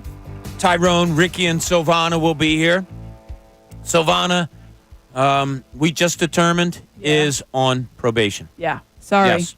She was back, and now she's back out. Yeah, she's like the hoodlum of the. Like that's the only way I can describe her. I said to her, yeah, that call into Naples is coming pretty soon. Naples is where our headquarters are. And she said, "Who's Naples?" I said, "Oh, that's cute. You'll see when they call you." But having a great time today talking about how we can help Daryl Morey. Because, sorry, he needs it. He's called us. He texted Amy. He didn't really text Amy, people. We were just kidding. And said, "Hey, guys, I'm listening. Appreciate all the help. Keep it coming." So we're talking about people that might be able to help the Sixers. Also, 2 first names. Yeah. Who's the best 2 first We got names 2 things to give out, right? in Philadelphia sports? We have 2 pairs of 2 tickets to Fan Fest. So Amy's going to pick not only a winner, but a runner-up also. So let's get back to the lines. We got Rock in Newtown Square. Rock, you're on 97.5 The Fanatic. Oh, yo, what's up, Bob? How you doing, buddy? Rock. Good. How about you? Good. So, like, I wanted to say, like, that, like, the Sixers should get, Tyus Jones, from Washington. Like, he's a good shooter. Tyus Jones. Yeah. Gotcha. Yeah, we've And then- mentioned him a few times. Yeah. Yeah, and then, like, also, like, I think we should also get, like, Dinwiddie, Spencer Dinwiddie from, like, Los Angeles or something. Yeah, he was with the Lakers last year. Yeah. Like, like, in the playoffs, we had, like, trouble, like, Embiid had trouble, like, rebounding and stuff, and I don't think, like Drummond's really that good. Drummond is actually statistically the best rebounder in the NBA, just an FYI. Oh, really? Yeah. Oh, well. He averages 18.9 per 36. Yeah. I hear you. He's a backup, but that's pretty much, if he has one skill set, that's his skill set. Rock, do you have 2 first names for me? Yeah, I would like to get Brandon Graham. Ooh. Good one. That's a real good one. Rock, hold the line for a minute. Let us get your information on that. Brandon Graham, that's another one that didn't cross my mind. That's legitimate. I was trying to think of famous Grahams. I have a nephew named Graham. Oh, do you really? Yeah. Oh. Little Graham. It's a Graham different name, Williams. but a good one all the same. Eric in San Diego has a thought. Eric, you're on 97.5 The Fanatic. Alexander Graham Bell. How y'all doing? Good afternoon. Good afternoon. How you doing, buddy? I'm doing okay. Well, I don't have a name, but I got 3 players that Daryl Morey should look at. That's perfect. I don't know what the one he already played on our team, Campaign. He played good in the playoffs. He played good with Maxey. I don't understand. You can get him for a vet minimum. I'll tell you what, it is a name that we haven't brought up enough, and his playoff performance was fun in that he was coming up big in clutch times, right, Eric? Yes, sir. I think we should bring him back. And the 2 power forward names, I know everybody's been saying Cam Johnson, but I think Dory Finney-Smith is cheaper, and he could play power forward. And I like John Collins from Utah. I think we can get him from a couple of draft picks. He rebounds. He runs the court. He's a rim. He's a lob threat. I think he would fit good with our team. Collins is just a real good athlete, isn't he, Eric? Yes, sir. I think he would fit good. Yeah, I like him a lot. Thanks so much for the call, Eric. Much appreciated. 2 more names. Campaign, though, we haven't talked about a lot. Yeah, I mean, obviously we mentioned he's dealing with, there was a story that came out earlier today. So he was arrested, I guess it was about a week ago. Well, it wasn't him. It was Terry Johnson. That's the story that came out. So that people have seen the police report.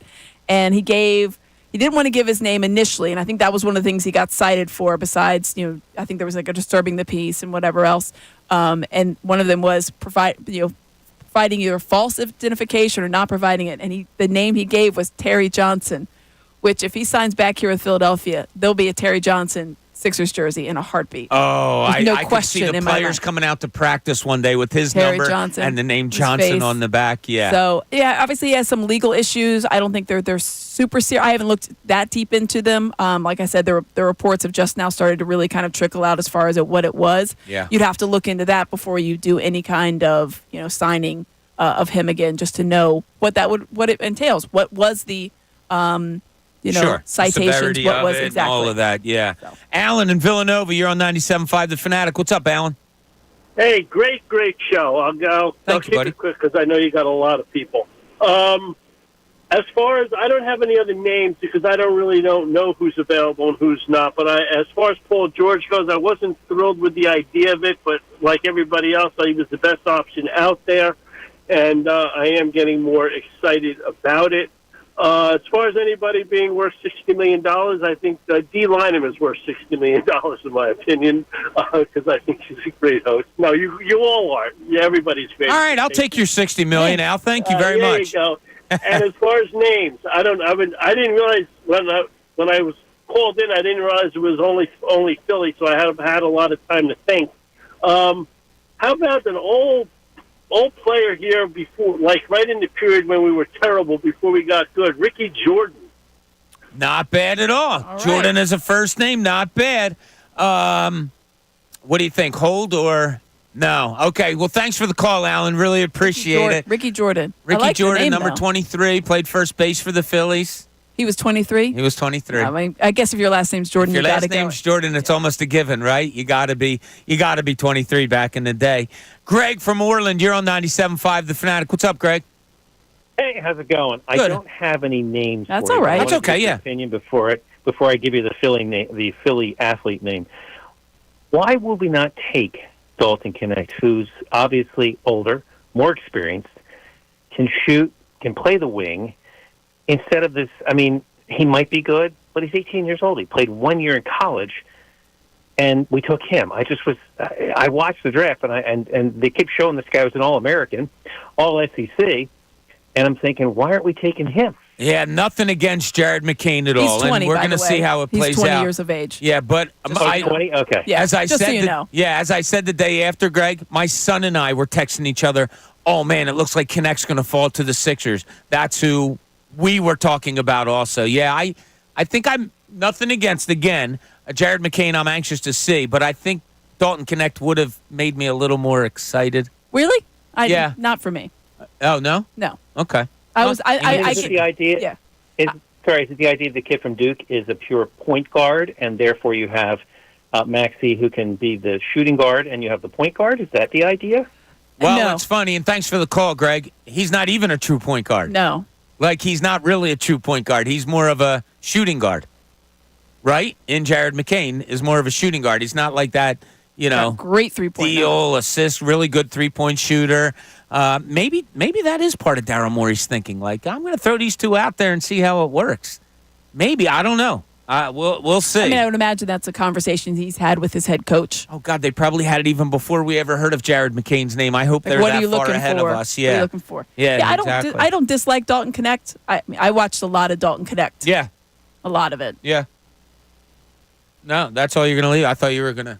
No, I don't dislike it. I wasn't like enamored, like, oh, this guy should have been. Yeah, I just thought there was more whoa to him than there is Jared McCain in my book. He's a little undersized for what I would have liked him to be like as a wing guy. Sure. I'd like him closer to 6'7", 6'8", instead of 6'6". But no, certainly is a very good shooter.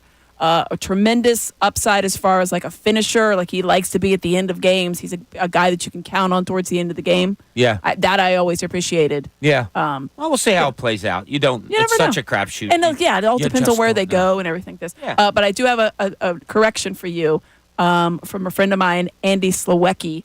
Slaw, as we call him, said Ricky Jordan was 17. Randy Reddy was 23. Okay.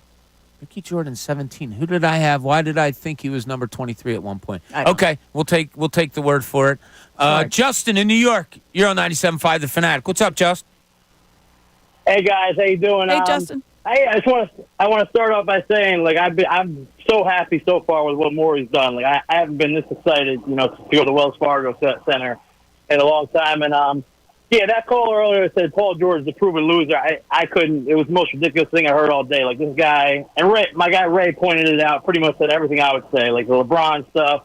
He signed up with the Clippers. Kawhi's been hurt every year. And even this year in a Game 4, when the Clippers were down 2-1 and Kawhi wasn't playing, he went into Dallas and scored. I remember because I had money on Dallas in this game. He put up like 35 points, had a great game, and carried them to a win. So, I don't think that's the case at all, and I'm very happy with the move. And for the most part, for one, I think Paul Reed. I love the hustle and everything, but I'm sorry for we're tight on money right now. I think he can go. I just in the playoffs, his basketball IQ and just his overall skill set. I just don't think I don't think we need him anymore. And I do like the Tyus Jones idea. I've heard the Dorian Finney-Smith, but for the most part, at this point, I'm just putting my faith in Morey. I think he makes a move with those 2 first-round picks we have, and it's hard to. I'm definitely anxious, so I want to see what we're going to do. But for the most part, I feel like he'll pull some good stuff off. Yeah, I'm as anxious as anybody. And do you have a name for us, Justin? I do. I thought of it. A lot of Philadelphians pronounced this wrong and add an S to it in the past, but Alshon Jeffrey would be one. Alshon Jeffrey is great. People do add an S to that I'm going to put one. you on hold, Justin. That's a really, really good one. We got a lot of people on here, so I'm going to try to run the board as quickly as we can. Chris in Delaware, you're on 97.5 The Fanatic. What's up, Chris? My name, I got Juan Samuel. Juan Samuel is a great one. Did we write? I think we talked about that earlier, but nobody had brought it up yet. No. So, Chris, hold on a second so we can get your information, if you don't mind. Let me go to Grant in Norristown. Grant, you're on 97.5 The Fanatic. Has anyone said Jeff Carter or Mike Richards? Oh, Wow. Richards isn't a first name, but Jeff Carter We'll is. give you Jeff Carter. Jeff Carter. That's the Jeff first one. Carter's a really good one. Grant, hold the line so we can get your information from you also. This has been a whirlwind of a day. We have a couple more people on hold that we will get to when we get back. And then it is time for Amy. You know what, though? I'm going to get this one first. Wait, let me make sure I line this up. Yeah. Ken in Philly. Ken, you're on 97.5 The Fanatic. I want to get you before we go to break because I think I might love your name. Kevin, it's me. Yes. Ken, that's you. Kevin. How about Kevin, Bobby? I'm sorry. No problem. Bobby Clark. Bobby Clark. Bobby Clark Bobby is Clark. terrific. The only athlete I ever went out as for Halloween. Well done. Excellent. Yes, Bobby Clark. Good answer, Kevin, Kevin. I need you to hold the line, too, so we can get your information also. All right, when we get back, we're going to finish this whole thing up. Amy will give us 2 winners for 2 pair of FanFest tickets, and we'll take you right in to the best show ever. This is Middays Bob Cooney, 97.5 The Fanatic.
Welcome back. We finished things out here. I just got a text from our good friend, Matt Cord.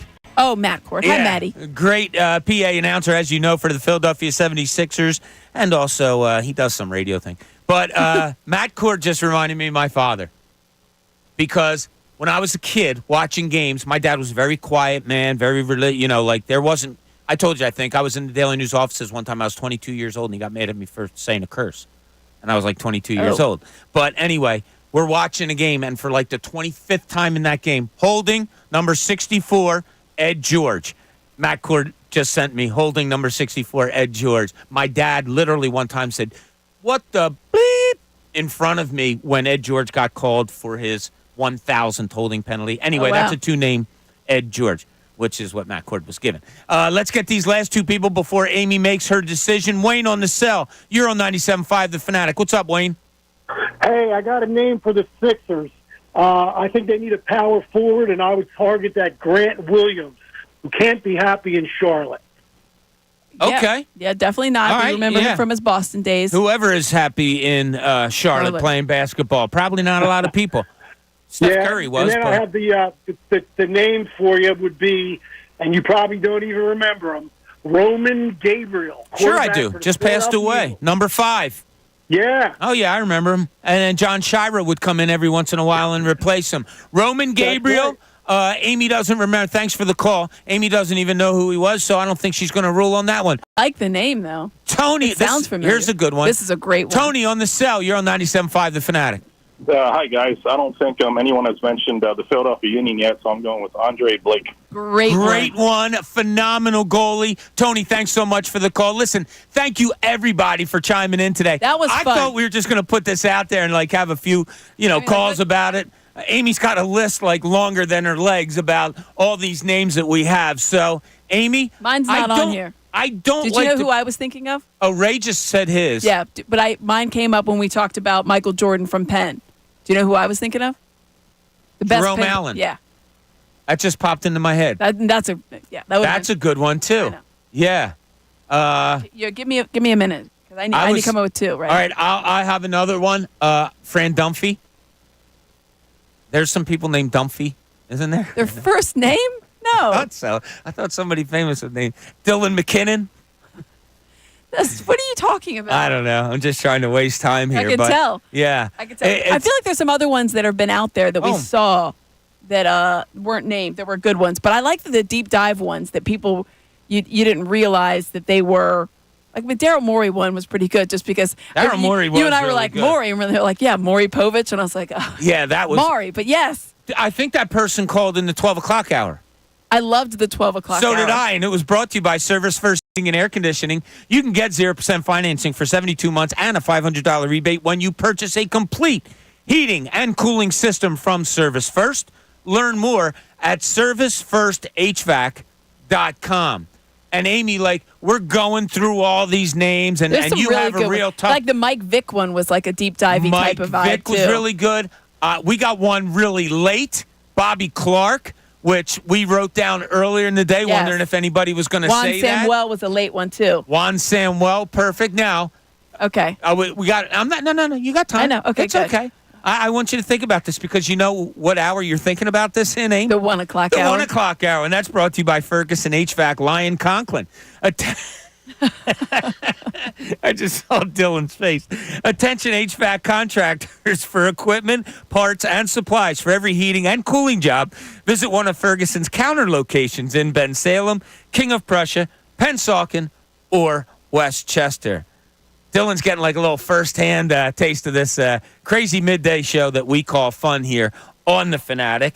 And somebody is going to have some more fun as they are going to win a pair of tickets to FanFest, which is on September 28th. That's right. It's with FanDuel. Our first online ticket rate is going to be on Monday. That's right. This Monday, July 8th at 3 p.m. at 975thefanatic.com. Don't miss your chance to get tickets for the biggest party of the year for Philadelphia sports fans. All the Fanatic hosts, celebrity guests, Philly sports legend, activities, games, prizes, a whole lot more. 975thefanatic.com. It has all the info you're going to want. All right, Dylan, do we have a drum roll that we can play on our wonderful board over there. Dylan jumped in for Ray. We told Ray to get out of here a little early because he has a flight, and I didn't want him to be late. So you were saying it's like a big travel day. That's what some of the other radio show that's across the way was saying. Yeah, that's what my wife told me that they were saying. So we just actually, and I looked it up when you said that. You're right, it really is. Yeah, so Ray is on his way to Chicago. He'll be out in the bleachers tonight to see the Phillies game. Yeah. I guess we don't have a drum roll. So, Amy, that's all right. Don't worry about it, Dill. So let's go with the runner-up first. The runner-up first. The runner-up for a pair of tickets to FanFest is? Andrew Toney. Andrew Toney, our first of the day. That's because it was such a good one. That was incredible. I'm so glad that you picked that one. That's a really good one. I'm not taking myself away from it. Lou called us. Lou called us with Andrew Toney. I hope he called back in. Yeah, I think we did get his information. Okay. I am giving credit to Amy for this. I did not put my 2 cents in at all because you are so good at it. So, Lou is good. We do have his information. We were just told, which is awesome. Yeah, that was winner. I'll play the drum roll for this. Our winner for a pair of tickets is Pete Rose. Pete Rose. Oh, that bitch, Rose. People are like, what in the world? That's Matt. Matt gave us Pete Rose because that was like one of those ones that it never occurred to me. No. But it's so staring at you in the face. But Yeah. of course, Rose. There was some, again, Juan Samuel was great. There was a guy on the phone. I don't think we got him. Charlie Manuel was another really good one. Brandon Graham. Joe Frazier was another one. We were like, what? And then I thought Frazier Kane from Frazier the Show. That's the only Frazier I've ever heard of, I think. That's a good one. Did anyone ever give you Dick Allen? Yes, that we saw. did have a couple Richie Allens, Dick Allens, yes. Yeah, the Jeff Carter one was another good deep dive. And shout out, if there was a third place, I would have given it to Andre Blake because that's a great name. Andre Blake is a really good one. So we would have had a first and last of the day. All right, this time tomorrow. Yeah, I'll be here. Well, we'll be leaving, but I'll say this time during the show tomorrow at some point. This show, the 10 to 2. The 10 to 2 show, will we have a name that the Sixers have signed, Amy Fadul, whether it happens today or tomorrow during our show? I was so optimistic yesterday, and now I'm thinking, I do think it's a good thing because I think the market is settling down a little bit because they were overpaying. You're just dropping everything. I do think we'll have one more name to talk about tomorrow. Okay. By 2:00. All right, here's hoping because we always like to throw out names and talk about it and see what happens. I'm anxious to see how these pieces come together. And as Jimmy Lynam said, hey, man, I'm paraphrasing, don't overthink it. You got 3 stars here. Just get some people that you can put out on the court that have jerseys on. He likes to call him just a guy, a Jag, just a guy. Just a guy. Go get just a guy. I don't know. You need a little bit more than just a guy. Yeah, but it'll be interesting to see how this plays out. We want to thank you for listening today. All of the calls that we got, playing the game with us. It was a lot of fun. Hope we gave you some good information, too. We can't wait to talk to you tomorrow. Amy and I will be back 10 to 2 tomorrow. Hope you join us. Stay tuned now because it is the best show ever coming up next.